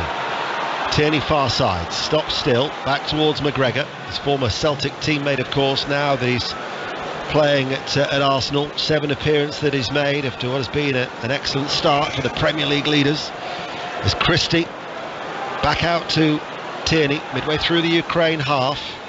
Almost got in the way there, did the Italian referee Mariani. As Ukraine now with Yarmolenko holds on to the ball on that far side, up towards Artem Dovbyk, held on to it very, very well over the halfway line, held it up to provide and wait for the support of Yarmolenko, but it's a very, very slow pace. As there once again are the boos and jeers for Bondar, as Adams runs towards him. Sidorchuk with his short fair hair, back towards Matvienko, and Ukraine go all the way back to Trubin. Bondar's forward ball, the press from Scotland. Trubin, the goalkeeper, sweeps it out towards Matvienko. Forward now to Mikhailchenko, and he's urged to go running forward by the coach Petrakov. And Mikhailchenko, having his shirt pulled by Stuart Armstrong, still manages to get forward almost level with the penalty area. To the blonde-haired Mudryk. Along the ground to Dovbyk, side onto goal. Dovbyk goes down just outside the penalty area. The referee said it was a dive. McTominay with a challenge. He was well positioned, the Italian referee. Still think he got it wrong. I thought it was a free kick there, and Scotland got lucky there, because from the position it was like 20 yards out. It was wide, right in the corner of the box, but making a slow motion replay of it here. A tiny little touch at the bottom of the feet, not a great deal in it. I'm just looking at it thinking, if the referee's so sure, then why is he not booking him for diving? Yeah. So it's just a strange one. I think there is a slight bit of contact. Maybe the referee has spotted that to give him credit and thought, well, there is contact. It's maybe been initiated by Dovbyk, therefore it's not a foul nor a dive. So just when you see things at first glance, you think, why is he not booked him for diving? McGinn lays it off to McGregor, out towards Tierney, high up the pitch, midway through the left-hand side, back with McGregor once again, short and square to McTominay. Ukraine, with the exception of Dovbyk, have every yellow shirt back behind the ball. Mckenna now joins the attack, stepping forward. Here is McTominay. McTominay plays the ball through the middle towards Adams. He's lost out there though to Matvienko, who rather than clearing it turns and goes back to his goalkeeper Trubin. And for a very tall goalkeeper, he actually showed decent footwork. He wasn't phased at all as it was played back to him, didn't panic inside his 6-yard area. But Ukraine have lost the ball once again. 11 minutes into the second half on 5 Live. Still goalless here at Hampden. McGinn out towards Christie. Christie's cross over the head of Adams, headed away by Mikhailchenko. Hickey tries to get there. Mudryk though on his defensive duties, links up now with Malinovsky and Mudryk looking for the ball through the middle. Flag stays down, sliding across was Hendry. Excellent challenge to curb the run. Late flag. He was offside. Free kick to Scotland. Hendry wasn't to know that though. It was brilliant from Hendry. We could see from here he was offside, but Hendry reads it, deals with it, maintains, keeps the ball, maintains possession. Scotland can then go in the counter-attack. Referee pulls it back to give the offside. Just let the game flow. Ukraine have failed to score just once in their last 12 matches. That was against Wales when we talked earlier about the heroics of Hennessy down in Cardiff in that World Cup playoff encounter in June. Not at full strength, but still they have the talent for Scotland to be watchful. Here is Christie. Pulled to the floor, was he? Still battling away. He's done well. The referee's actually played the advantage to keep the game moving on this occasion. Here is Hickey, the right back, to McTominay. 30 yards out from goal to McGregor along the ground. Christie taking it away from the penalty area. Tierney is in support over on that far side and he finds him. Tierney now delivers the cross. Headed out by Bondar. McGregor tried to get a sight of goal. Stopped by Sidorchuk. Big frame as a defensive midfielder, and Sidorchuk plays it back. Karavayev under pressure, gives the ball away. Tierney left hand side. Tierney enters the penalty area, back to Stuart Armstrong. Low left footed shot straight at the goalkeeper. Trubin 0-0. Top class high press. If you go and look up what the high press is, that is a perfect description of real liveliness from that Scottish line there. How high up the pitch is Tierney playing at the moment? He's supposed to be left back. He's decided he wants more than that. He wants to get forward as much as possible. Puts a good cross in. He doesn't catch it absolutely clean as the whistle, does he? But from Armstrong there, that's us getting in a good position. Real confidence. Yeah, you're right. The press is brilliant. Tierney, when he gets into that area, you can just see from where we're sitting it opening up. Can he find Armstrong? He does. It's a good enough connection, and at least he's testing the goalkeeper. Here is Adams giving the ball away. Matvienko tries to shuffle it forward. Comes back towards Stuart Armstrong for Scotland. Stands still momentarily on this near right hand side. Back in field to McGregor. McGregor passes the ball back. Mckenna, first time ball out towards Tierney. 10 yards in from the left touchline. As Scotland play from left to right here on 5 Live as we're approaching the hour mark. Stuart Armstrong, diagonal ball out towards the left corner of the area. Yarmolenko on defensive duties. Didn't happen too many occasions when he was at West Ham. Out of play, goes for a throw. Kieran Tierney's played him brilliantly, absolutely brilliantly, because start of the game Kieran's holding back a little bit, but time after time in the second half Kieran's just said, no, I'm leaving you. And if Yarmolenko doesn't go with him, he still thinks, I'll give you 10 yards, I'll still catch you, because he's that much quicker than him. Now Yarmolenko realises he has to go with him, and that's beginning to turn a good part of the game in the possession in Scotland's favour. McGinn, lovely touch, first time to turn, shot was blocked. McTominay battling for it, breaks forward to Stuart Armstrong. Hickey on the inside, McGregor back out to this near side, the right for Stuart Armstrong, to the feet of McTominay, able to turn, edge of the area, back heels the ball, Stuart Armstrong takes it on, and Stuart Armstrong right-footed places the ball over the top. I was about to say to you, James McFadden, you've talked about testing the goalkeeper. Scotland have had 3 opportunities where it's really been straight at Trubin. They haven't had that one golden opportunity. That was it. Yeah, you're absolutely spot on. That was it there. It was great play when the ball comes into McTominay. He's looking for the run. Hickey makes it the overlap down the right hand side. McTominay uses him brilliant, just takes a couple of touches. Stuart Armstrong then makes a run, the inside run, just off the back of McTominay, finds him with the back heel. He takes a touch, the space opens up. I'm waiting for him just to smash it across the goal and beyond the goalkeeper, and he balloons it over the bar. It is an unbelievable chance for Scotland. Brilliant football, and falling to a guy who you would want it to fall in. Stuart Armstrong pops up with big goals time and time again, and he just gets it wrong. The encouraging part of that is Scott McTominay in the box, a back heel to Stuart Armstrong, making that run beyond. You've got Hickey on the overlap. Scotland are getting bodies forward, and now can they test the goalkeeper? Ukraine meanwhile are attacking. The ball though played out by Pihalianok behind Mudryk, who slips. Stuart Armstrong, Pat, He scored 2 goals against Armenia in June, his first for Scotland since 2019. How he'd have loved to have added another one to his small tally of 4 for his country here. You know, and it is one of those ones when you get there, it comes to you very quickly. He makes a great run, but he's taken one touch. He's done everything absolutely right. You have one thing in mind: you get it on target, you keep it low. He's a tall goalkeeper. The obvious thing was to go low, at pace, back post, and he just blazed it. The thing about it as well is it was in the middle. He never picked a side.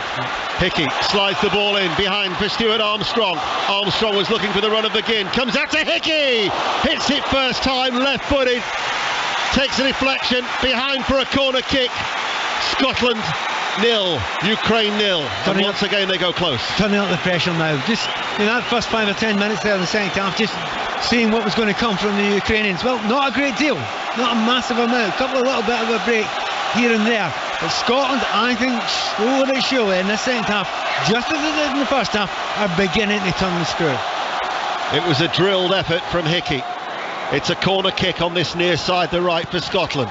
McGinn to take it towards the far post. Yarmolenko shoves McTominay out of the way and then shovels the ball clear, and it rolls out of play for a throw over on that far side. 62 minutes played.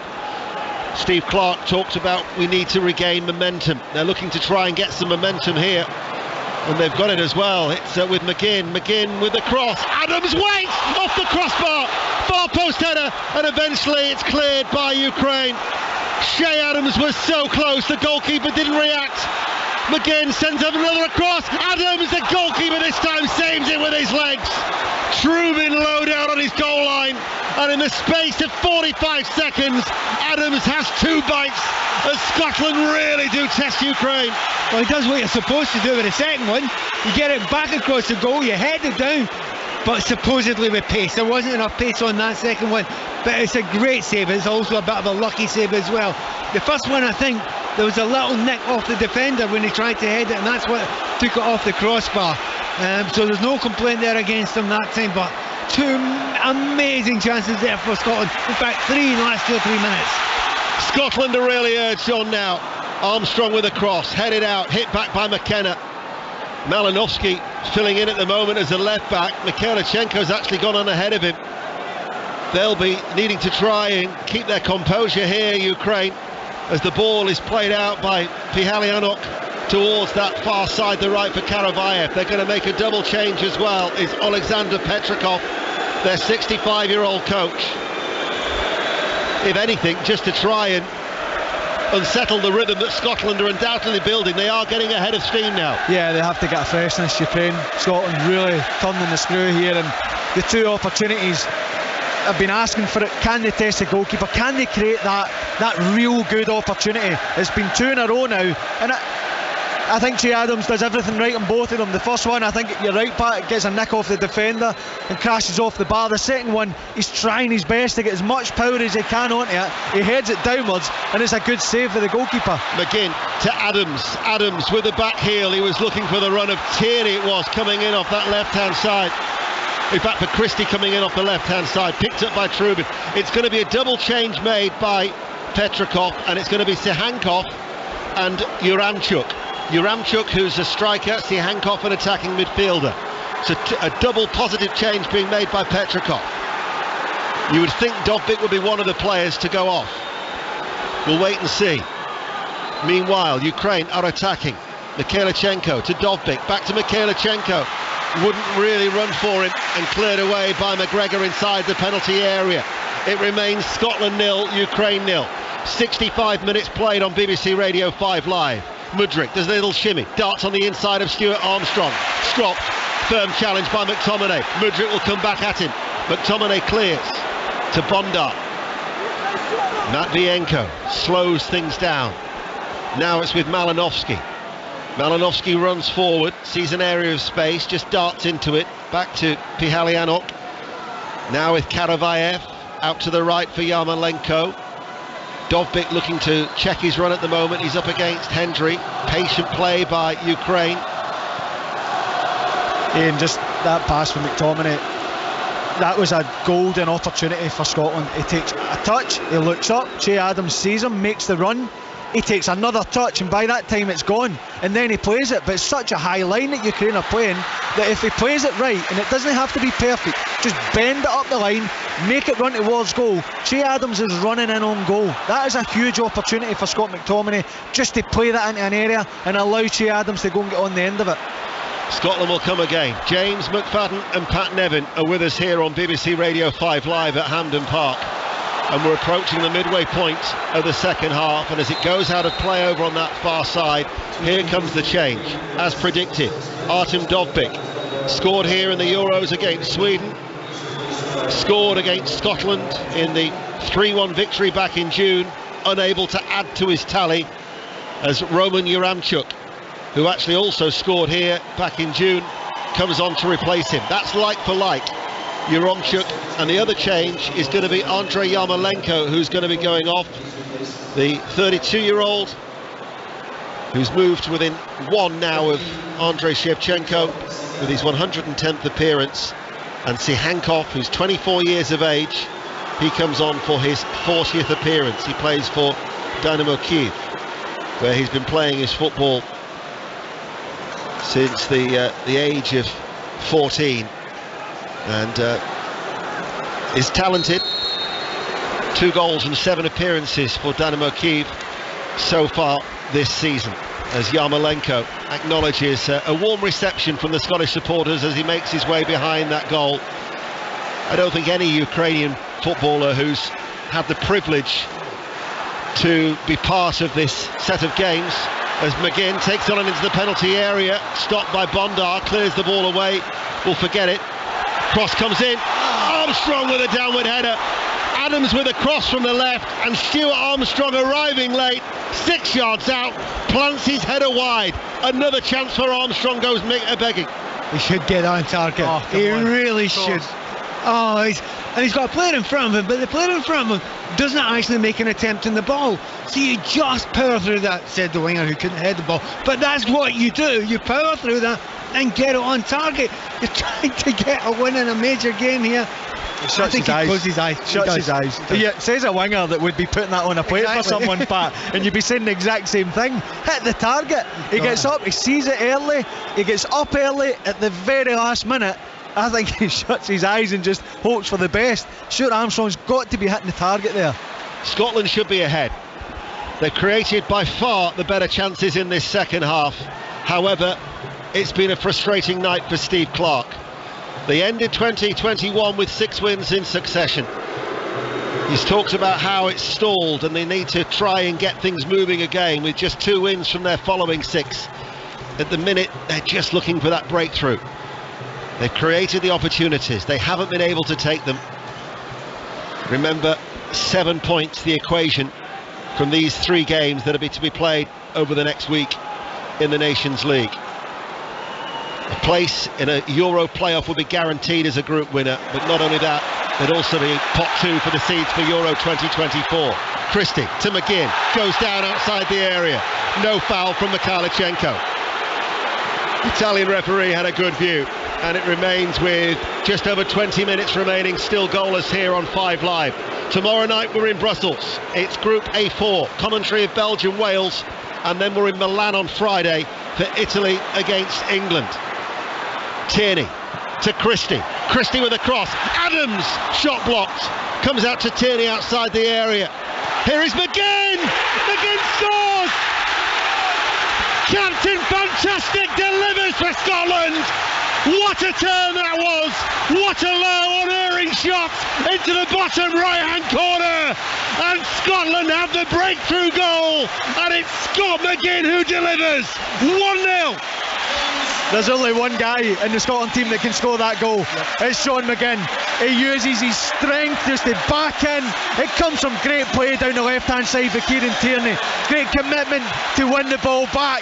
And when it comes into John McGinn, he just uses his body ever so well. Out-muscles the defender. I think it's Bonda, to the delight of the Scotland support, and rifles it back across goal into the side net with his left foot. Scotland deserve to be in front. They certainly do. They've been excellent this second half. Long overdue in this second half. Scotland have been brilliant. Last 10 or 15 minutes, they've just turned the screw. more and more and more. And that Ukrainian side, they look so ragged just now. They're giving the ball away. They don't have the belief they had in the first half when they were passing the ball. Do you know what? Don't stop now. Absolutely, there's more goals in there for Scotland. Thoroughly deserved. At a raucous Hampden Park, Scotland 1, Ukraine 0. The goal has been coming, and it was with John McGinn that takes his tally of goals to 14 for his country. Here's an interesting one for you. Do Scotland make changes now? Do you try and tighten it up? You know, do you go to a back five? You ask yourself all those questions as the manager, or do you say we're doing well enough now? If we make changes, make them positive changes. Yeah, I would stick with that. Positive changes, maybe like for like. Ryan Fraser, someone that can run with the ball. Lyndon Dykes, hold it up, fight. But I don't see any positive in dropping back into a back five and sitting and allowing Ukraine to come and try and get, because don't forget, a draw is a decent result for Ukraine. If you get a goal, they'd be happier with a draw certainly than Scotland. It keeps it alive for Scotland, but to be able to hold on to this, I think it has to be more of the same. In the scoring charts, it takes him level with Mo Johnston now in 9th position with his 14th goal. And there's a certain James McFadden who's now within his sights, who sits 7th. I'll be delighted if he goes above me. He's been a fantastic player for Scotland, and there is certainly more goals in John McGinn, there is no doubt about it. And I can promise you I wasn't looking down at the subs when I mentioned the two players that could come on, but it's those two guys that are coming on. I think Shea Adams has put such a shift in tonight, and you know, he's held the ball up pretty well in this second half. He's got himself into good positions, but I think he's running on empty air now. He's not much left in there. And by the way, if we're getting good balls into the middle there, you want Lyndon Dykes with his head to be attacking it. It's amazing though, isn't it? Because if Scotland don't find the breakthrough, and I know it wasn't Shea Adams, but if they don't find the breakthrough, the narrative is well, another striker who didn't score goals. Now we're looking at it saying he's ran the channels, he's been a threat, he's got his 2 chances. Here is Adams doing very, very well out towards McGinn, the goal scorer, cutting in off the right touchline, cleared away, played then by Malinovsky, Sidorchuk, Ukraine all in yellow. Bondar, who was just rolled off, just the sheer strength of McGinn as he was able to turn to fire that shot away to give Scotland the lead. 16 minutes remain. Adams, I thought he was going to let one go there from about 30 yards out, the way that he was just shaping up. Here is McTominay joining the attack. McTominay goes to ground under the challenge from Malinovsky, back to his feet, barged over by Mikhailchenko.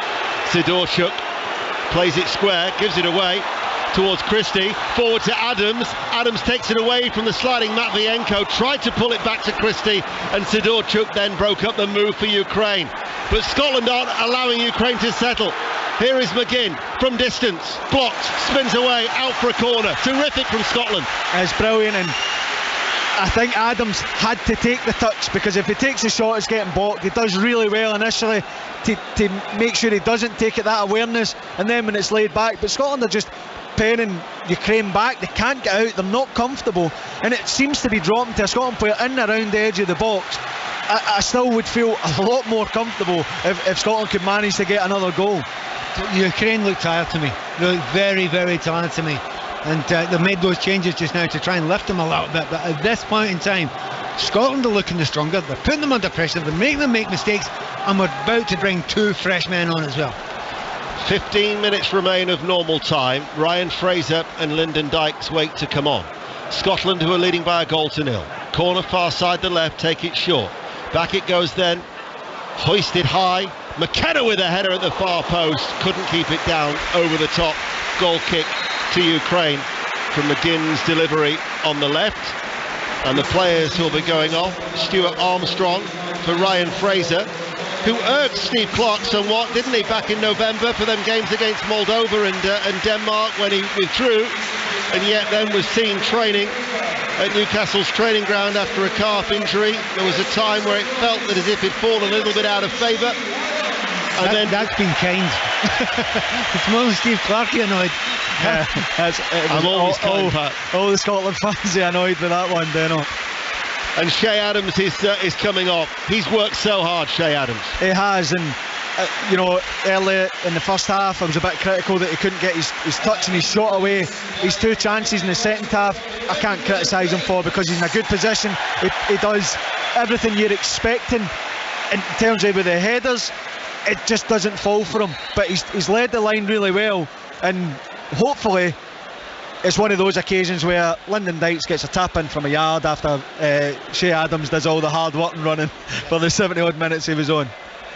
Lyndon Dykes, who's certainly not in form for Queen's Park Rangers, just 1 goal in 22 appearances. But of course, when his goal against the Faroes, he was the first Scottish player since Colin Steen in 1969 to score in 4 consecutive matches. He'll be hoping to try and rediscover that form for his adopted country. Again, another tired tackle from Mikhailichenko on this occasion there. There was nothing on there, and he just took the Scotland player out, and that's good play by Hickey, who, to be fair, Hickey's hardly put a foot wrong, has he? Yeah, he's been excellent. He has, we worried not so much in his ability, of course not. It was just the fact he was coming on. Mudryk had that half hour to get his legs going, but he's been absolutely brilliant since coming on, and it shows you the strength that Scotland have in those areas. Not so long ago, we're looking for a right back. McGinn with the free kick, curls it in, headed out, picked up on that far side by Christie. Clearance from Karavayev, in it comes another cross from the left hand side, might drop to Tierney, down into the ground, very good save. Goalkeeper saw it late, one-handed, low down towards his right hand side, behind for a corner, 1-0 Scotland. Long time to wait for it, didn't they? Had to wait for it to come down, had to be concentrated, didn't catch it clean, but sometimes they're the ones that go in. No, he didn't. I thought it rolled all the way down his shin there, but he didn't catch it at all. But the goalkeeper has to wait till the last second to see where it goes. There's a little bit of a shin roller, takes a step to his left. Good save in the end. Corner kick, far side the left, it's an in-swinger. Trubin, the goalkeeper, fists the ball away 8 yards out, lifted high back by Christie. It's going to drop just outside the D. There was Tierney trying to get a swinger with it with his left boot, brought away though by Malinovsky, dark-haired midfielder, the number 8 for Ukraine. And then he's given the ball away to Dykes, just outside the centre circle of the Ukraine half. Hickey. Scotland though so dominant this second half. That's been a superb display. I thought Scotland shaded it, or maybe more than shaded in the first half. Second half, miles ahead, much the better team, and they deserve to the 1 goal. I think Scotland deserve to be more than 1 goal ahead. Dykes with a flick on, gets it back then from McGinn, runs at the heart of the Ukrainian defence, out towards Fraser, delivers the cross on the run right hand side. Christie keeps it alive. Last touch was off Karavayev, behind for a Scotland corner kick with 11 minutes remaining of normal time. It's all Scotland. Yeah, as he bails him out there, Christie. Ryan Fraser, he's got to be aware that it's Lyndon Dykes that's laid the ball into his path. Take a touch, allow him to get a chance to get into the box. He's got loads of time and space. But Ryan Christie getting in at that back post, keeping it alive. And now another opportunity from this corner, and it has been comfortable, but it's never comfortable at 1-0. Scotland need to get another goal. Ryan Fraser with the corner kick, left-hand side, clipped in, the header! What an impact that is! It's Lyndon Dykes, the substitute, who's barely been on the field for a matter of minutes, 6 yards out. The 2 substitutes combine, and Scotland's destiny is now in their own hands as they lead Ukraine by 2 goals to 0. And right at the start, 2 or 3 minutes ago, Scotland did a corner kick, and they played one off the training ground that went to the back post, and they nearly scored from it. That's another one straight off the training ground there, making sure there's space for Dykes to run to that near post, and he flicks it brilliantly. Lovely block in the middle there. That is right off the training ground. He'll be so pleased at that. Oh, no more pleased than everybody in this ground just now, and it's deserved. Oh, it certainly is, and you're right, Pat. We've got the luxury of getting to see it again. You can just see, I think it's Mikhailichenko who should be on Dykes. He just runs back into an area, and then he goes, oh no, there's nobody here, I've lost my man.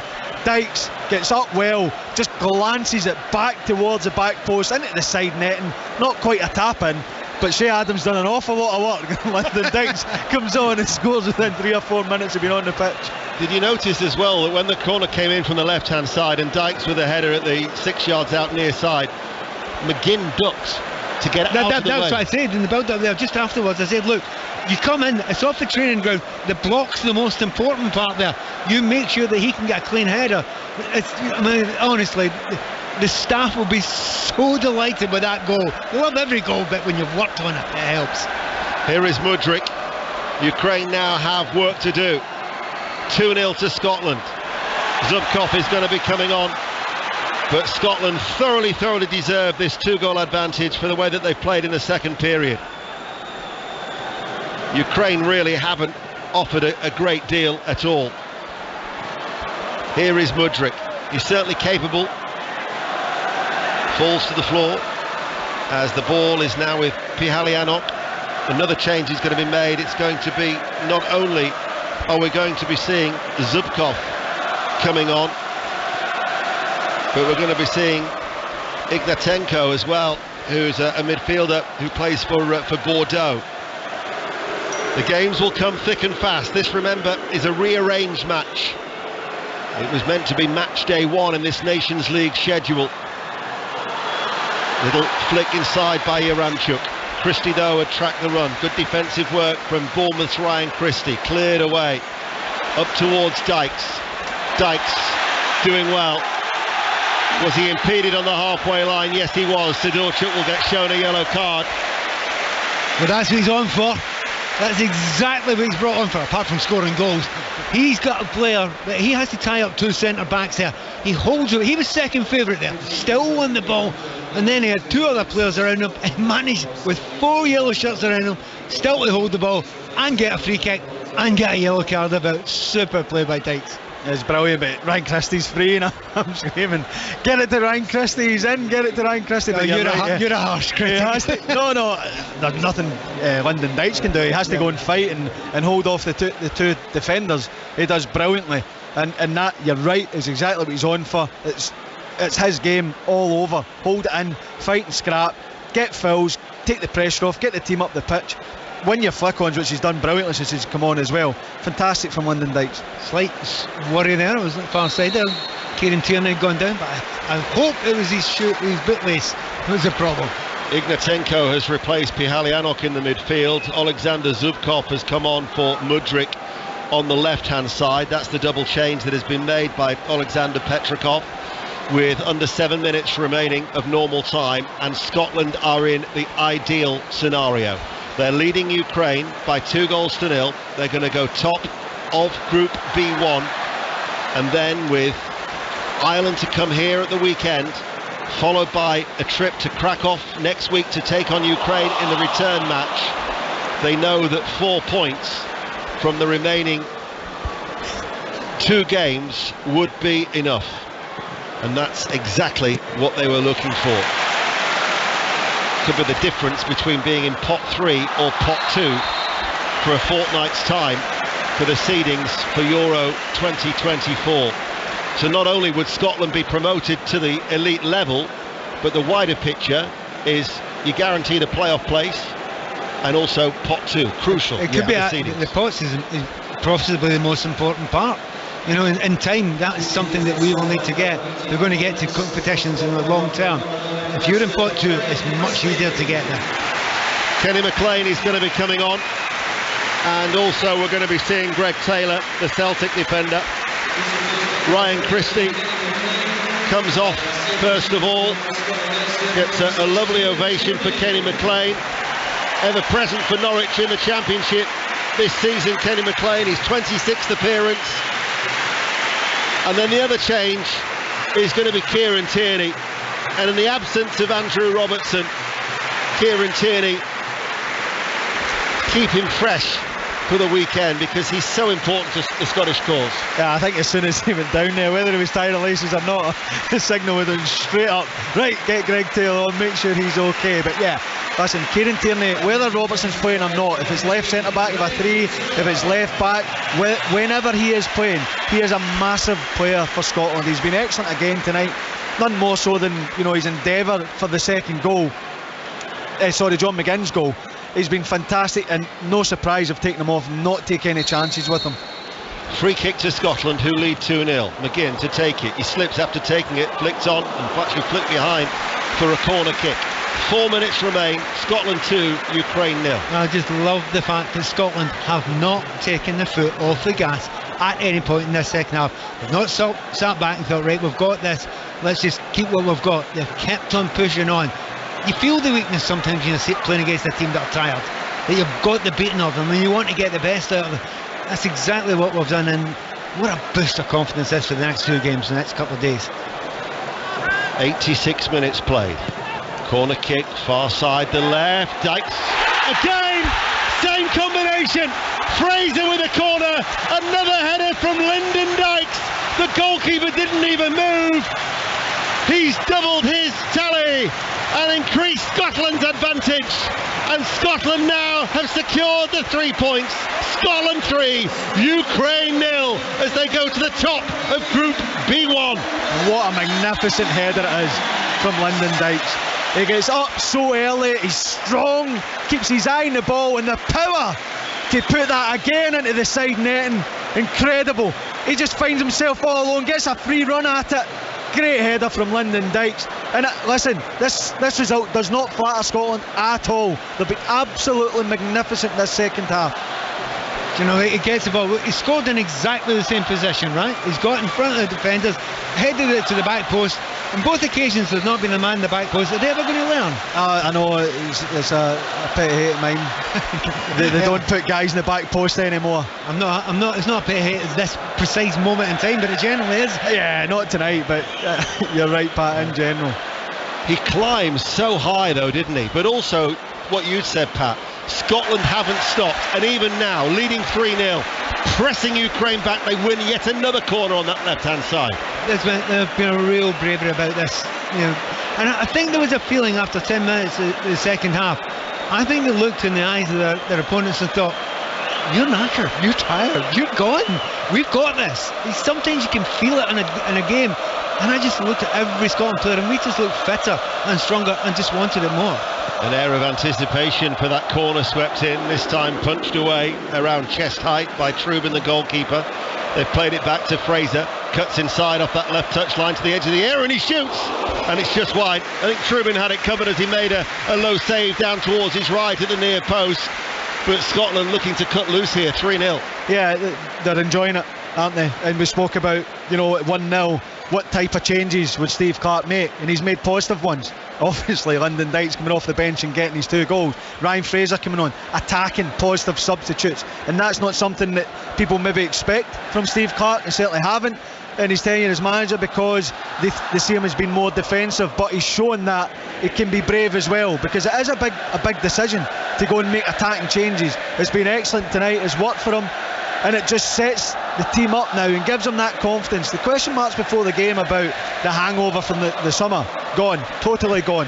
One other thing to say, Ian, just now, the reason why you keep going for it here, you've got Ukraine again in a week's time. You want to give them something to think about. You are well-being here in every department. You'll be thinking about that come the game in Poland next week. Yeah. The thing is, the beauty of this scoreline now is that Scotland be able to dictate it, beat Ireland at the weekend. Scotland travel to Krakow next week, where a point will do. Yeah. That was the importance of getting the 3 points here. I think Scotland know now. You go to Ukraine, go to Poland to play Ukraine and beat them, you've won the group. Yeah. It's not as easy as that, but it is. Here is Hickey on this near side. Scotland now will have won 6 and drawn 1 of their 7 games at home in the Nations League. That's the same with Germany and Italy, who are the only other sides who've played more, or the same now, without losing. So they're up there with esteemed company. Should they, of course, get promotion, they may well play one of them in the next round of games in the next schedule for the Nations League. 3 minutes of added on time, a minimum of 3, to mark the 3 goals that Scotland have scored in this second half. 3 goals in a 17-minute period. McGinn's turn and effort set them on their way after 70 minutes. And then that double substitution, Fraser and Dykes combining with corners on the left. 2 headers for Lyndon Dykes to take his tally to 8 in 23 appearances for Scotland. Hampden Park is a happy place. this Wednesday night as Scotland regaining momentum that Steve Clarke had talked about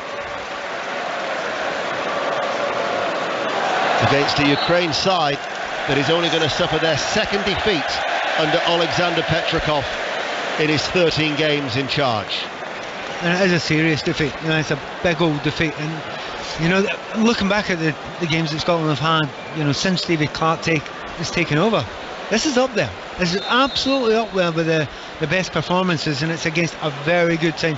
Yes, there's been a number of players missing, but this is still a very good Scotland side. had players missing as well, Pat. Exactly, Robertson, and they've been able to deal with it. And you're looking for a bit more in the first half. The response has been excellent. It really has. Their ability to go and put Ukraine under pressure.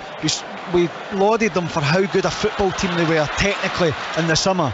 They've been forced into making mistake after mistake, giving the ball away cheaply because Scotland are putting them under so much pressure. I agree with you. I think it's been a top performance from Scotland.